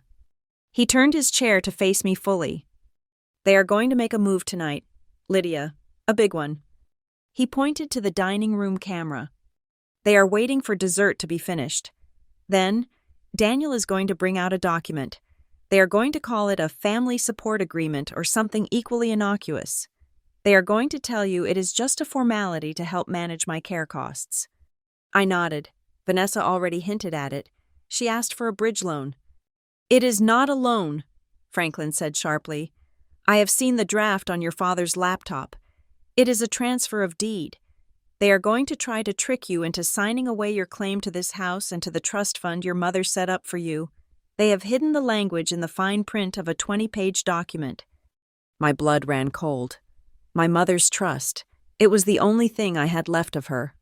They are going to pressure you, he continued. They are going to use guilt. They are going to use the Christmas spirit. They are going to use my health as a weapon. They will tell you that if you do not sign, I will be kicked out of the facility. He leaned forward, his eyes locking onto mine. I need you to go back down there, Lydia. I recoiled. Go back? Grandpa, she just hit me. I can't sit there and pretend. You do not have to pretend to like them, he interrupted. You just have to endure them for 20 more minutes. He reached out and gripped my wrist. If we call the police now, they might claim it was a domestic dispute. They might claim the cameras were illegal. They might wiggle out of it. But if they present that fraudulent contract to you, if they try to coerce you into signing a document that utilizes my forged signature as a co-signer, then they have committed a felony in real time. He took a deep breath, his chest rattling slightly. I need you to be the bait, Liddy. I need them to think they have won. I need them to put that paper in front of you, and then I need you to say no. I looked at the monitor. I saw Vanessa laughing at the head of the table. Her white dress stained, but her confidence restored. I saw the face of the woman who had made my life a misery for 10 years. I can do that, I said. My voice was steady. Franklin nodded. He reached into the side pocket of his wheelchair and pulled out a small, folded piece of paper. Take this, he said. Do not open it until they hand you their contract. I took the paper. It felt heavy with potential. What is it? It is a copy of the revocation of power of attorney I filed with the court 3 days ago, he said, a wicked glint in his eye, just so they know that their authority evaporated 72 hours ago. He sat back, looking exhausted but satisfied. Go downstairs, Lydia. Apologize to her if you have to. Play the role of the beaten dog one last time. Let them get comfortable. Let them feel safe. I turned to the door, my hand on the knob. I felt a surge of adrenaline that was sharper and clearer than anything I had ever felt before. Lydia, he called out softly just as I opened the door. I looked back. The blue light from the monitors cast long shadows across his face, making him look like a general in a bunker. You always thought you were the prey in this house, he said. You thought you were the victim they were hunting. He nodded toward the screen where Vanessa was taking a sip of wine. But you were never the prey. My dear, you are the witness. You are the only person in this world I trust to tell the truth. Tonight, we are going to close the book on them. I nodded, feeling a fierce pride swell in my chest. I will see you downstairs, Grandpa, I said. I stepped out into the hallway and closed the door on the secret command center. The hallway was quiet and dark. I could hear the laughter from the dining room downstairs. I adjusted my dress. I checked my makeup in the reflection of a dark window. The red mark on my cheek was hidden, but the memory of the sting was fresh. I touched the camera pendant on my chest one last time to make sure the recording light was still steady. I am the witness, I repeated to myself. I walked toward the stairs, my heels clicking softly on the floor. I was walking back into the fire, but this time, I was bringing the match. I walked back down the staircase, my hand gliding over the mahogany railing. My heart was beating a frantic rhythm against my ribs, a stark contrast to the calm, rhythmic clicking of my heels on the hardwood floor. I felt like a diver who had just seen the shark beneath the water and now had to swim back to the surface without splashing. Above me, in the darkened study, my grandfather was watching. The camera on my chest was blinking its silent red eye. The stage was set. I entered the living room. The atmosphere had shifted slightly. The dinner plates had been cleared, and the guests had migrated to the plush sofas and armchairs. Coffee and brandy were being served. The air was thick with the smell of expensive tobacco and the cloying scent of the vanilla candles Vanessa insisted on burning. Vanessa was holding court on the main sofa. Her white dress, surprisingly pristine despite the earlier incident. She had evidently scrubbed the stain out, or changed into an identical garment, knowing her. She probably owned two just for contingencies like this. She was dabbing at her eyes with a lace handkerchief, recounting her daily struggles to Aunt Linda and Uncle Mike. "It is just the exhaustion," she was saying, her voice a practiced tremolo. "I am up at 4 a.m. every day to manage his medication schedule. I have not had a full night of sleep in 6 months, but I do not complain. How can I? He is family." I walked past them, keeping my expression neutral. I could feel the heat of the concealer on my cheek, masking the violence she had inflicted on me less than 20 minutes ago. I sat down in a wingback chair in the corner, isolating myself from the herd. Daniel, my father, was standing by the fireplace. He looked nervous. He kept checking his watch, then glancing at Vanessa. When he saw me sit down, he straightened his spine. This was it, the signal. He picked up a crystal spoon and tapped it against his champagne flute. The sharp ding, ding, ding cut through the chatter. "Everyone, if I could have your attention for a moment," he announced. The room went quiet. Uncle Mike lowered his brandy snifter. Aunt Linda looked up expectantly. "First of all, thank you for coming," Daniel began, flashing a smile that looked more like a grimace. "It means the world to Vanessa and me to have the house full again. But as we celebrate, we have to be realistic about the challenges we are facing." He paused, letting the silence gain weight. "You all know that my father, Franklin, is struggling. His health is declining rapidly, and the costs of his care at the facility are skyrocketing. We have been covering it silently for years, but the burden is becoming unsustainable. We want to ensure he gets the best care possible in his final months. We want to protect his legacy." He gestured to Vanessa. She stood up, picking up a stack of bound documents from the coffee table. She moved through the room with the solemnity of a priestess, handing a copy to the key family members, but she saved the thickest one for me. She walked over to my chair. Her eyes locked with mine. There was no warmth in them, only a hard, predatory glint. "For the family, Lydia," she whispered as she placed the document in my hands. I looked down at the cover. The title was printed in elegant, gold-embossed font: "The Hale Family Christmas Support Agreement and Asset Protection Plan." It sounded like a charity drive. It was actually a death warrant for my inheritance. I opened the folder. My eyes scanned the legal jargon with the speed and precision of someone who spent her life analyzing code for malicious scripts. It was exactly what Grandpa Franklin had warned me about. Clause 4. Section B. The undersigned agrees to a monthly contribution of $5,000 to the Hale Care Trust, to be managed exclusively by Daniel and Vanessa Monroe. Clause 8. Section A. In the interest of consolidating assets for immediate liquidity, the undersigned waives all future claims to the property located at 442 Maple Ridge Drive and agrees to the immediate transfer of deed to the primary caretakers, Daniel and Vanessa Monroe. And the kicker, buried in the fine print on page 12. The undersigned acknowledges the mental incapacity of Franklin Hale and grants retroactive approval for all financial decisions made on his behalf by his acting agents. It was a masterclass in theft. If I signed this, I was not just giving them money, I was validating their fraud. I was signing away my right to sue them later. I was handing them the house, the money, and the legal cover they needed to drain Grandpa dry. I looked up. My father was watching me intensely.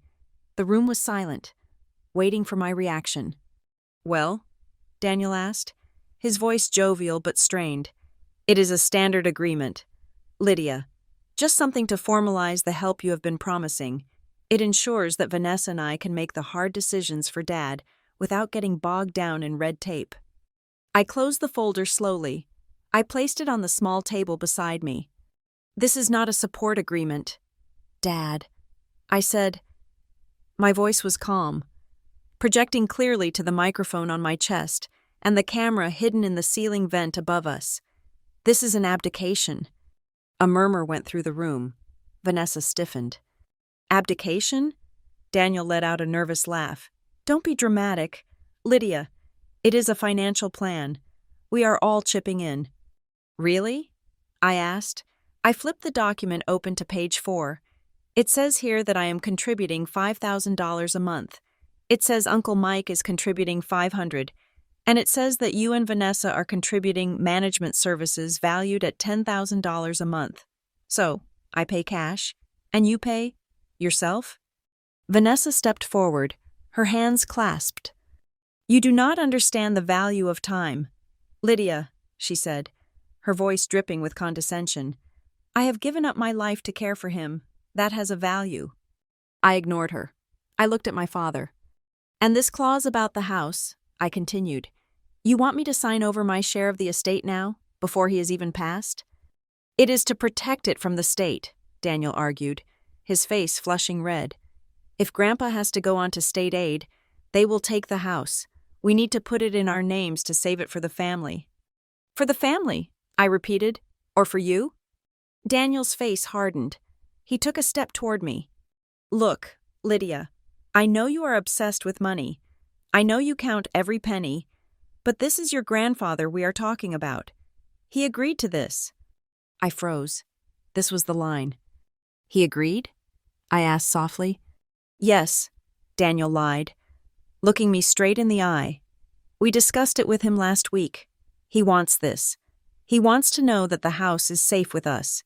He specifically asked that you sign this, so there is no fighting after he is gone.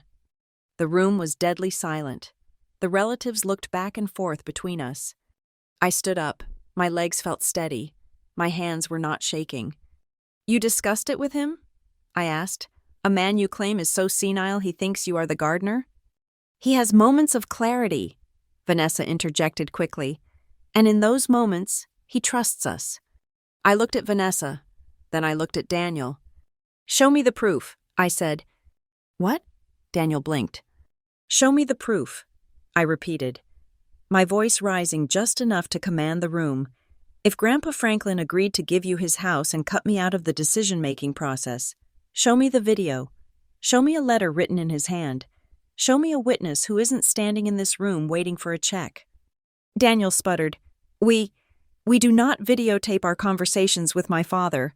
Lydia, that is perverse. Is it? I countered. You videotaped my high school graduation. You videotaped your wedding. But you didn't think to record the most important legal decision of the last decade? I picked up the contract and held it up. Or is it because he didn't agree? I asked, dropping the volume of my voice to a lethal whisper. Is it because you are planning to sign his name for him? Just like you signed his name on the loan for the Mercedes outside? Just like you signed his name on the checks you used to renovate this kitchen? A collective gasp went through the room. Aunt Linda put her hand over her mouth. Vanessa's face went white, then a mottled red. She abandoned the sad martyr act. How dare you, she shrieked. How dare you come into my house and accuse us of criminal behavior? You ungrateful, jealous little... She turned to the relatives, arms wide. Do you see? Do you see what we deal with? She has always been like this. She is delusional. We have done nothing but love her. She turned back to me, tears streaming down her face, but her eyes were dry stones. We have tried so hard to include you. Lydia, Grandpa Franklin sends you gifts constantly. He asks us to write checks to you for your birthday, for Christmas, thousands of dollars over the years. And you stand there and say we steal? I stared at her. This was a new lie. Checks? I asked. Yes, Vanessa cried. He sends you money all the time. We facilitate it. And you never even thank him. I felt a cold rage settle in my gut. I had never received a dime from my grandfather in 10 years. If checks were written in his name to me, they had been cashed by someone else. They had used my name to launder money out of his accounts. Do not let anyone borrow your name, he had said. That is interesting, I said, my voice cutting through her hysteria, because I have never seen those checks, which means either the mailman is stealing them or someone in this room forged my endorsement. Daniel slammed his hand on the mantelpiece. Enough, he roared. He looked at me with a hatred I had never seen before. It was the look of a weak man who had been cornered. "You will sign that paper. Lydia, you will sign it, or you can walk out that door and never come back. You will be dead to this family. And I will make sure Dad knows exactly how you abandoned him when he needed you most." I looked at my father. I looked at the man I had spent my 20s trying to save, the man I had bought a roof for, the man I had protected, and I realized there was nothing left to protect. "No," I said. I dropped the contract on the floor. It hit the rug with a dull thud. "I am not signing anything. In fact, as of tonight, the Bank of Lydia is closed." I looked around the room, making eye contact with every stunned relative. "I am freezing all my assets. I am stopping all transfers. And tomorrow morning, I am hiring a forensic accountant to audit every single transaction that has passed between this household and my accounts for the last 10 years. Vanessa took a step toward me, her hands curled into claws. "You wouldn't dare." "If anyone tries to access my accounts," I continued, my voice hard as diamond, "I will press charges. If anyone tries to forge my signature again, I will press charges. And if anyone touches me again, like you did in the kitchen 20 minutes ago, I will put you in prison." Vanessa lunged. She lost all control. The facade of the elegant hostess shattered completely. "Get out!" she screamed, reaching for me. "You liar! You ruin everything!" The room erupted into chaos. Aunt Linda was screaming. Daniel was shouting. But then, a sound cut through the noise. It was a sound that did not belong in the middle of a shouting match. It was the mechanical, rhythmic whir of an electric motor. And then, the sound of rubber tires on hardwood. Everyone froze. Vanessa stopped mid-lunge. Daniel turned toward the hallway entrance. The silence that fell over the room was absolute. It was the silence of a tomb.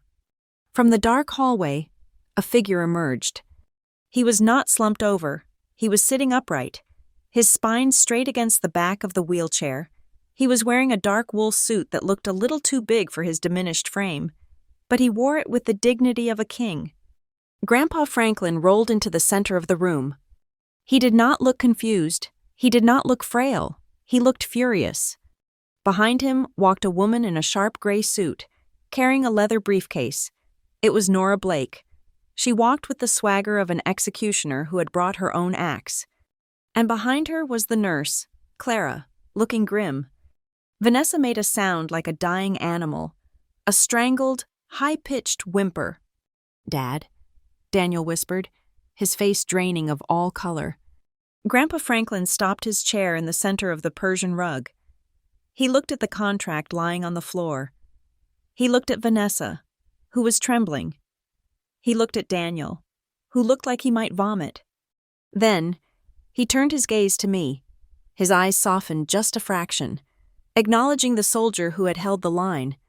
He turned back to his son. "You told her I agreed." "Daniel?" Franklin asked. His voice was not loud, but it carried to every corner of the room. It was the voice of the man who had built this house. Daniel opened his mouth, but no sound came out. "I do not recall agreeing to give you my home," Franklin continued. "I do not recall agreeing to let you extort my granddaughter, and I certainly do not recall signing that piece of trash on the floor." He gestured to Nora. "Ms. Blake?" Nora Blake stepped forward. She did not smile. "Ladies and gentlemen," she said, her voice crisp and professional, "my name is Nora Blake. I am Mr. Hale's personal attorney. I would advise everyone to sit down and remain very quiet." She placed the briefcase on the coffee table and snapped the latches open. The sound was like 2 gunshots in the quiet room. "We have a lot to discuss," she said, "starting with the 18 counts of fraud we have documented in the last 6 months alone." Vanessa collapsed onto the sofa, burying her face in her hands. Daniel stood paralyzed, staring at his father as if he were seeing a ghost. But Franklin just looked at me. He gave me a barely perceptible nod. Checkmate. The silence in the living room was absolute. It was the kind of heavy, suffocating silence that follows a bomb blast, where the air itself feels sucked out of the space. My father, Daniel, stood with his mouth slightly open, his face draining of blood until he looked like a wax figure.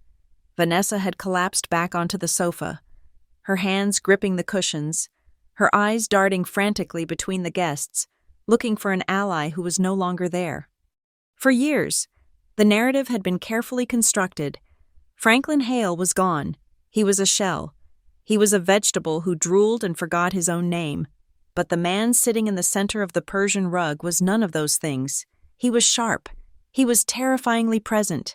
And he was looking at his son with a mixture of disappointment and steel that made my own heart ache. Franklin cleared his throat. The sound was dry and raspy, but it cut through the room like a gavel. "It seems I arrived just in time," he said, his voice low but steady. "You were all so busy signing things for me. I thought I should come down and save you the trouble of forging my signature one more time." "Dad," Daniel whispered, his voice cracking. You are walking? I mean, you are awake?" Franklin looked at the wheelchair, then back at his son. "I am sitting. Daniel, my legs are gone, but my mind is not, despite your best efforts to medicate me into oblivion." Vanessa suddenly lurched forward. Her survival instinct had kicked in. She plastered a trembling, tearful smile on her face and rushed toward him, her arms outstretched. "Oh, Dad!" she cried, her voice pitching into a high, hysterical register. "Oh, thank God! We were so worried. You have been having such bad episodes lately. We didn't know if—" She reached for his hand, trying to enact the role of the relieved, loving daughter-in-law. "Don't touch me!" The command was a whip crack. Franklin did not shout, but the authority in his voice stopped her cold. He leaned away from her, revulsion plain on his face. Vanessa froze, her hands hovering in the air. "Dad, please," she stammered, looking around at the shocked faces of the relatives. "You are confused. It is the medication. You do not know who I am. I am Vanessa. I take care of you." "I know exactly who you are," Franklin said, his eyes narrowing. "You are the woman who has spent the last 3 years wishing I would die a little faster so you could buy a boat. And I know exactly how you take care of people." He gestured sharply to Clara, the nurse standing behind him. "Clara, set it up." The nurse moved with military efficiency.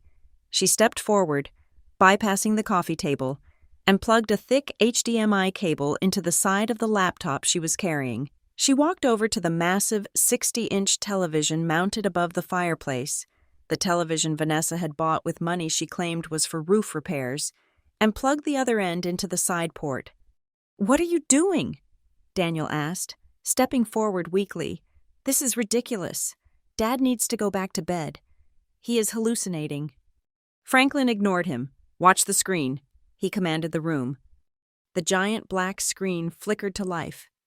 At first, it was just a grainy view of the kitchen. Then, the timestamp in the corner resolved. It read December 24th, 6:23 p.m. The room gasped. On the screen, in high-definition color, Vanessa dragged me through the swinging door. The audio was crisp, amplified by the expensive surround sound speakers my father had installed for football games. "You think this is a joke?" The voice of the on-screen Vanessa screamed, distorted by rage. "You come into my house!" I stood in the corner of the living room, watching myself. I saw the calmness in my own posture. I saw the way I stood my ground. And then, I saw the slap. The sound of the impact echoed through the silent living room like a gunshot. Smack. Aunt Linda let out a short, horrified scream. Uncle Mike dropped his glass. It hit the carpet with a dull thud. But no one looked down. The video continued. We watched Vanessa grab my jaw. We heard the threats. "If you ever laugh at me again, I will destroy you. I will tell them you attacked me. We would have to cut you out. Is Grandpa Franklin still lucid enough to cut me out of the will himself? Or were you planning to sign the amendment for him, just like you sign everything else?" The video froze on Vanessa's face, twisted in fear and panic after my question.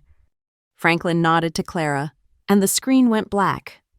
The silence returned, but this time it was different. It was not shocked.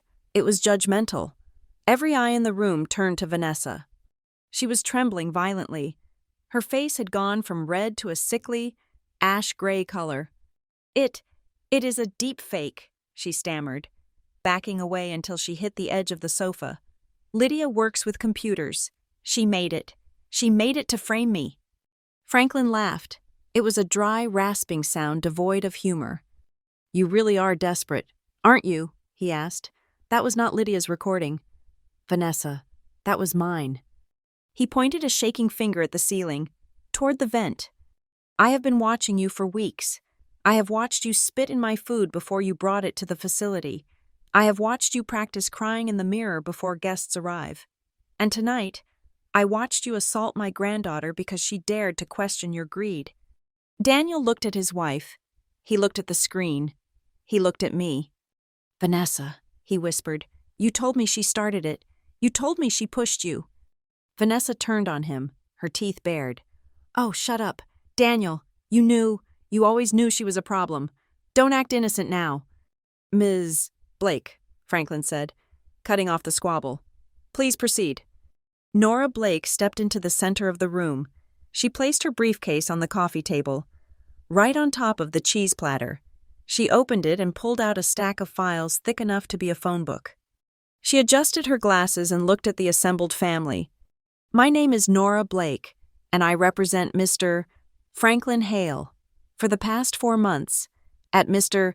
Hale's request, my firm has been conducting a forensic audit of his estate and the actions of his power of attorney agents, Daniel and Vanessa Monroe. She picked up the first document. This is a bank statement from the Hale Family Trust, dated October 14th. It shows a withdrawal of $12,000 for emergency medical equipment. She held up a second document. This is a credit card statement for Vanessa Monroe, dated October 15th. It shows a charge of $12,000 at a luxury boutique in Paris for a designer handbag and matching shoes. She dropped the papers on the table. We have traced over $300,000 in withdrawals over the last 2 years. Money that was earmarked for Mr. Hale's care. For physical therapy, he never received, for specialized nurses who were never hired. Instead, the funds were used for kitchen renovations, 2 leases on luxury vehicles, and a timeshare in Cabo San Lucas. The relatives were murmuring now. The shock was turning into anger. They had all chipped in. They had all bought into the story of the struggling caretakers. But that is just the theft, Nora continued, her voice hardening. The fraud is more specific. She picked up a blue folder and walked over to me. Ms. Monroe, she said, handing me a sheet of paper. Do you recognize this document? I took it. It was a loan application for $100,000 against the equity of the house. At the bottom, there were 3 signatures, Franklin Hale, Daniel Monroe, and Lydia Monroe. I looked at the signature. It was a good copy. It had the loop on the L that I used to do in high school, but I had never seen this paper in my life. I never signed this, I whispered, looking up at Nora. I know, Nora said. We had a handwriting expert analyze it last week. It is a forgery, just like the co-signature on the car lease, just like the gift letters stating that you voluntarily transferred money to your father. She turned back to the room. They have been using Lydia's name to secure loans because Mr. Hale's credit was maxed out, and Daniel has no income. They have been leveraging her credit score without her knowledge. I felt the blood drain from my face.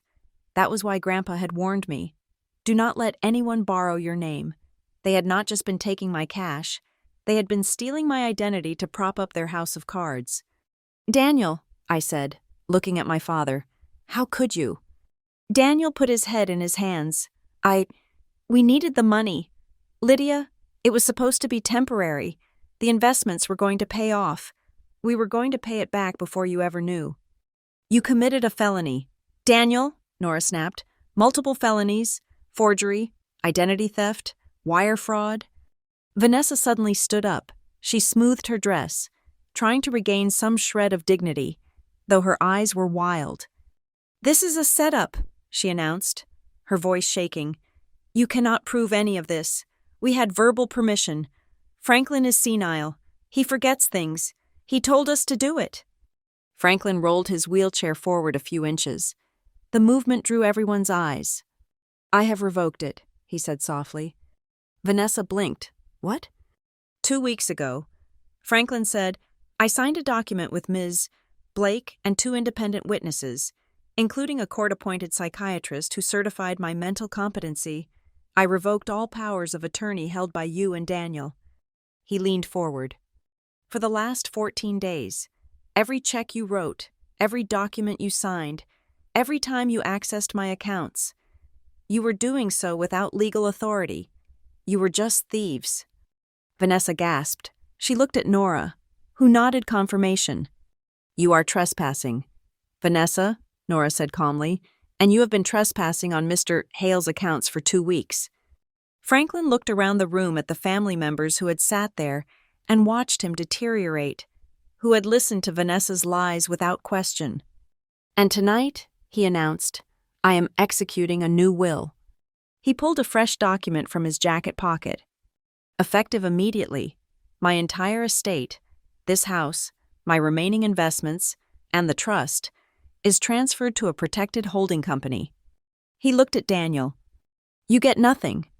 Daniel, not the house, not a penny. You have spent your inheritance already, stolen dollar by dollar over the last 5 years. He looked at Vanessa. And you will vacate this property. Tonight. Vanessa let out a screech. You cannot kick us out. We live here.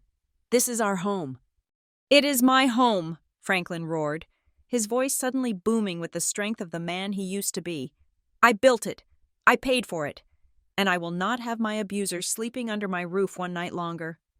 He slumped back in his chair, breathing hard. Clara stepped forward to check his pulse, but he waved her away.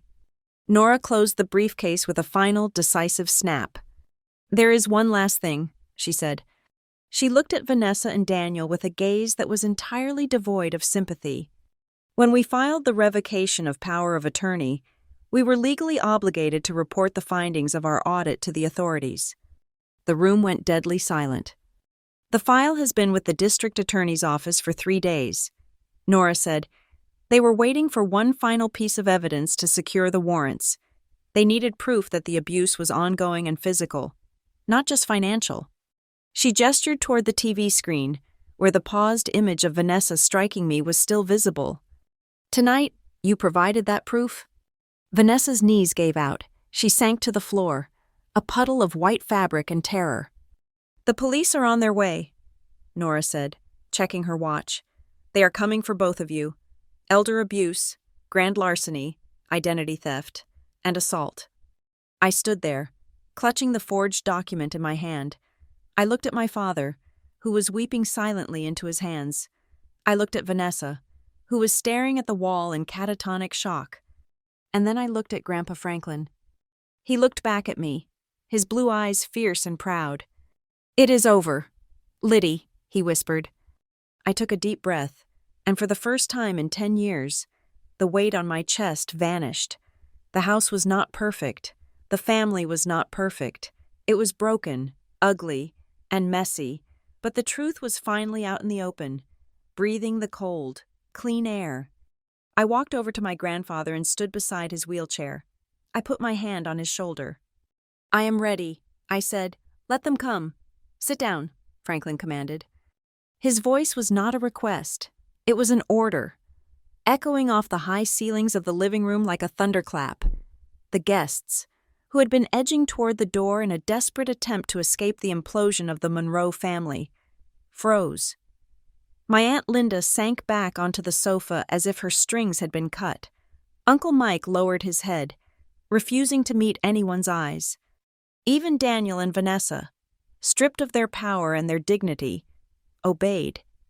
They sat on the edge of the love seat, huddled together not out of love, but out of the sheer terror of shared culpability. Franklin adjusted the lapels of his oversized suit. He reached into his pocket and pulled out a folded document. It was thick, bound in blue legal paper. He did not need glasses to read it. His eyes were sharp, fueled by the adrenaline of justice. This is my last will and testament, he announced, his voice steady. It supersedes the document from 2010, and it certainly supersedes the fraudulent drafts Daniel has been keeping on his laptop. He opened it to the third page. I, Franklin Hale, being of sound mind and body, hereby distribute my assets as follows. He paused, looking directly at his son. To my son, Daniel Monroe, and his wife, Vanessa Monroe, I leave the sum of $1 each. Daniel flinched as if he had been slapped. A gasp rippled through the room. This sum is symbolic, Franklin continued, reading the legal text with relish. It represents the value they have placed on our relationship over the last decade. It is also the only amount I can trust them not to use to harm others. He turned the page. The remainder of my estate, including the property at 442 Maple Ridge Drive, my investment portfolio, and all liquid cash assets, will be divided into 2 equal portions. He looked at me. 50% will be transferred immediately to a charitable foundation I have established in the name of Sarah Monroe. My breath caught in my throat. Sarah, my mother. This foundation will provide legal aid and financial support to victims of elder abuse and financial exploitation, he said. It will be my apology to the world for not seeing the snakes in my own garden sooner. Tears pricked my eyes. It was the perfect legacy for her. And the remaining 50%, Franklin said, his voice softening, is bequeathed to my granddaughter, Lydia Monroe. She will also assume full ownership of this house, effective immediately upon the filing of the deed transfer tomorrow morning. Daniel stood up. The shock had worn off, replaced by a red-hot, indignant fury. "This is insanity!" he shouted, pointing a shaking finger at his father. "You cannot do this! You are being manipulated!" He spun around to face me, his eyes bulging. "It is her. It is Lydia. She has been poisoning you against us for years. She comes in here with her fake tears and her victim act, and she twists everything. She has brainwashed you because she wants the money for herself." I sat there, stunned by the projection. I had not asked for a dime. I had spent years giving, not taking.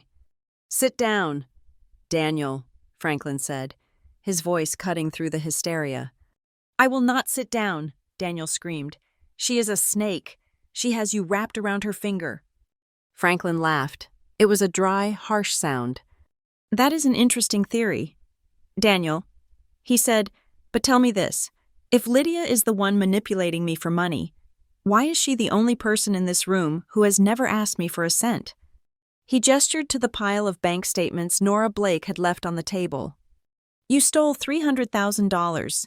Vanessa spent $12,000 on handbags. Lydia has never taken a single check. In fact, according to my audit, she has deposited over $200,000 into your accounts to keep this house standing." He leaned forward, his eyes blazing. "The only person who had a motive to poison my mind is the one who wanted to empty my pockets. And that was not my granddaughter."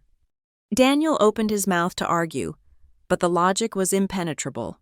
He slumped back down, defeated. But Vanessa was not done. She looked at me, her eyes filled with a pure, distilled hatred that made my skin crawl. She was cornered. The police were coming. Her reputation was destroyed. She had nothing left to lose. "If you were not so greedy, we would not have had to do this," she spat. The room went silent. I stared at her. "Greedy?" I asked, genuinely baffled. "Yes, greedy," she shrieked. "Look at you. You have that high-paying job in the city. You drive a nice car. You have no kids. You have no responsibilities. You have piles of money sitting in the bank." She gestured wildly to the luxurious living room she had decorated. "We needed it. We have expenses. We have a lifestyle to maintain for this family. If you had just given us what we asked for without making us beg, without making us feel small, we would not have had to use Franklin's accounts." She glared at me, tears of self-pity streaming down her face. "It is your fault, Lydia. You forced us to do this because you were too selfish to share." It was a confession. It was the raw, ugly truth of her narcissism laid bare. In her mind, my money was her money. In her mind, My refusal to be bled dry was an act of aggression that justified her theft. Something inside me snapped, not in a bad way. It was the sound of the final chain breaking. I stood up. My legs were steady, my hands were still. I looked at the woman who had terrorized my father, neglected my grandfather, and assaulted me, and I felt absolutely nothing for her. No fear, no guilt, no pity. I walked to the center of the room. I looked at the relatives who were watching me with wide eyes. "Let's talk about selfish. Vanessa," I said. My voice was calm, clear, and projected to every corner of the room. I pulled out my phone and opened the spreadsheet I had built with Harper. In 2018, I paid $8,000 for a new roof on this house. You told me it was leaking. I found out later you used the money to redecorate the guest bedroom. I looked at my father. In 2019, I paid $3,000 for your transmission. You told me you could not get to work without it. You had been retired for 6 months. I looked back at Vanessa. In 2020, I paid $12,000 for a tax bill you said was a mistake. Last year, I paid $15,000 for the patio renovation. I scrolled to the bottom of the list. $218,000. I said, "That is what I have given you. That is a house. That is a college education. That is a life savings." I looked her dead in the eye.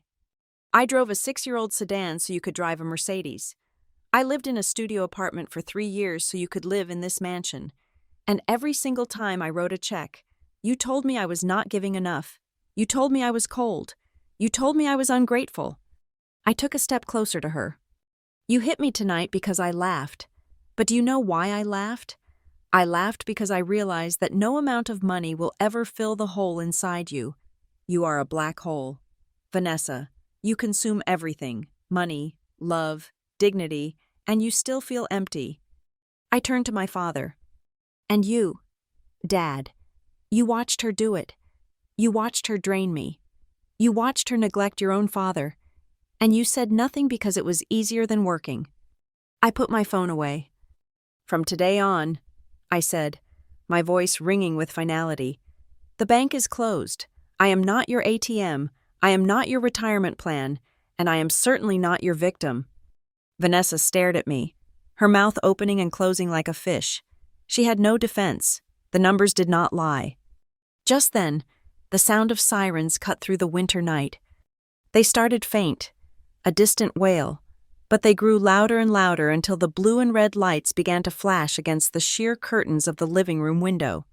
Nora Blake checked her watch. "That will be the authorities," she said calmly. She turned to me. "Lydia, the police are here to take statements regarding the fraud and the elder abuse. Those charges are proceeding regardless, based on the evidence Mr. Hale has provided." She paused, looking at the red mark that was still faintly visible beneath my makeup. "However, regarding the assault that took place in the kitchen tonight, that is a separate charge. It is up to you. You can choose to treat it as a family matter, or you can file a formal complaint." The room held its breath. Vanessa looked at me. For the first time, I saw genuine fear in her eyes, not the panic of getting caught, but the primal fear of consequences. "Lydia, please," she whispered. "It was just a slap. I was stressed. Do not ruin my life." I looked at her. I thought about the 10 years of snide comments.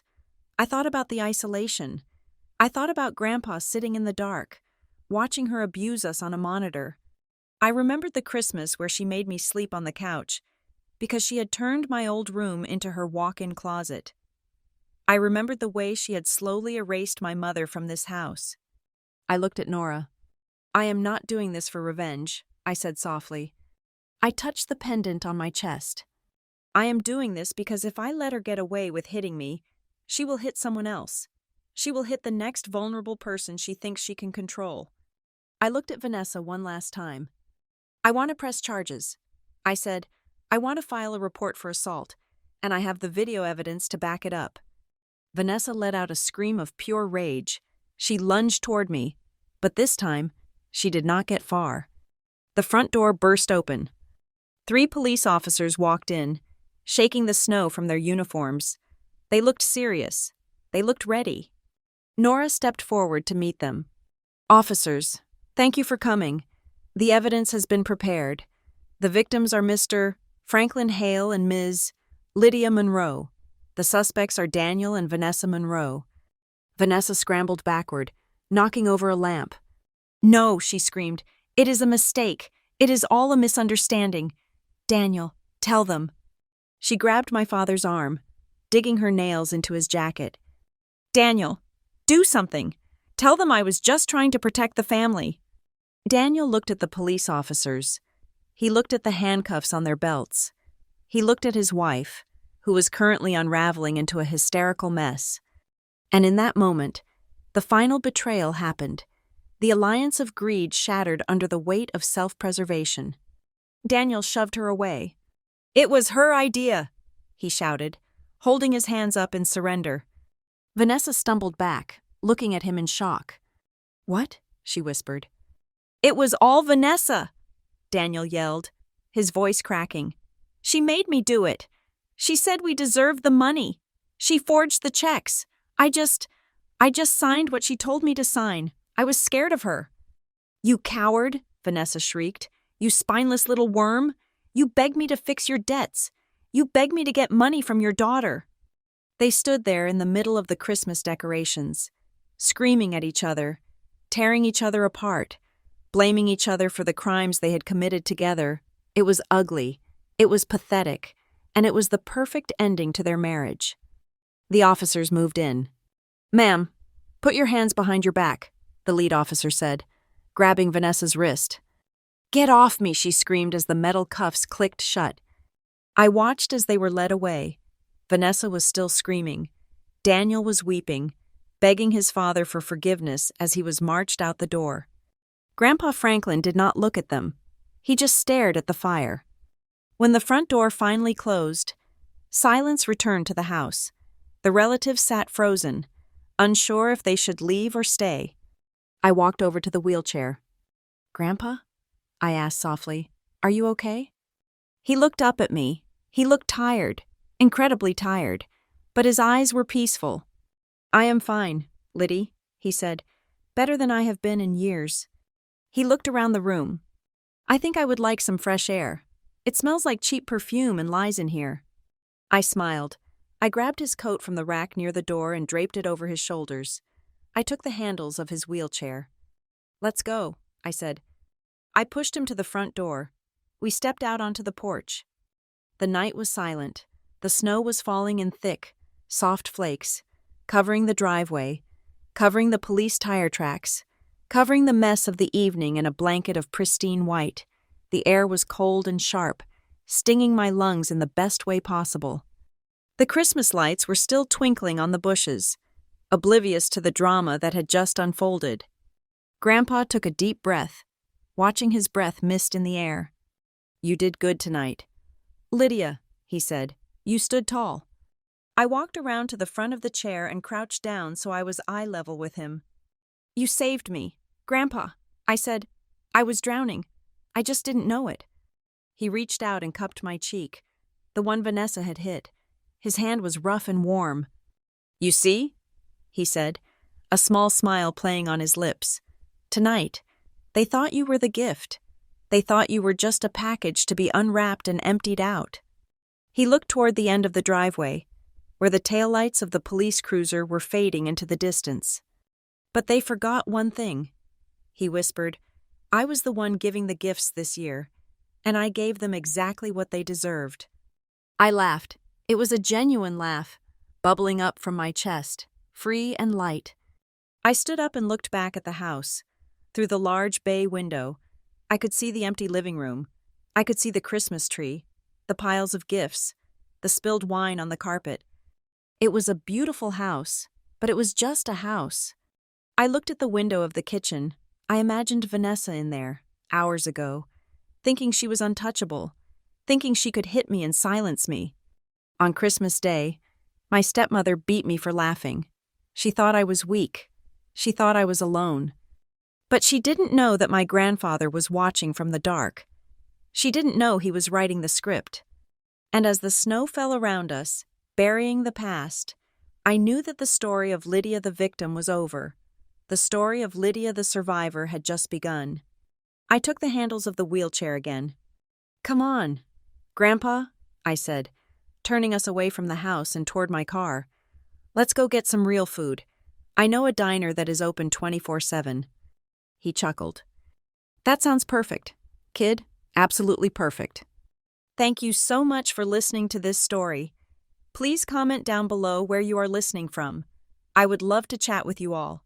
Make sure to subscribe to the channel Lila Revenge Stories, hit that like button, and smash the hype button so this story can reach even more people.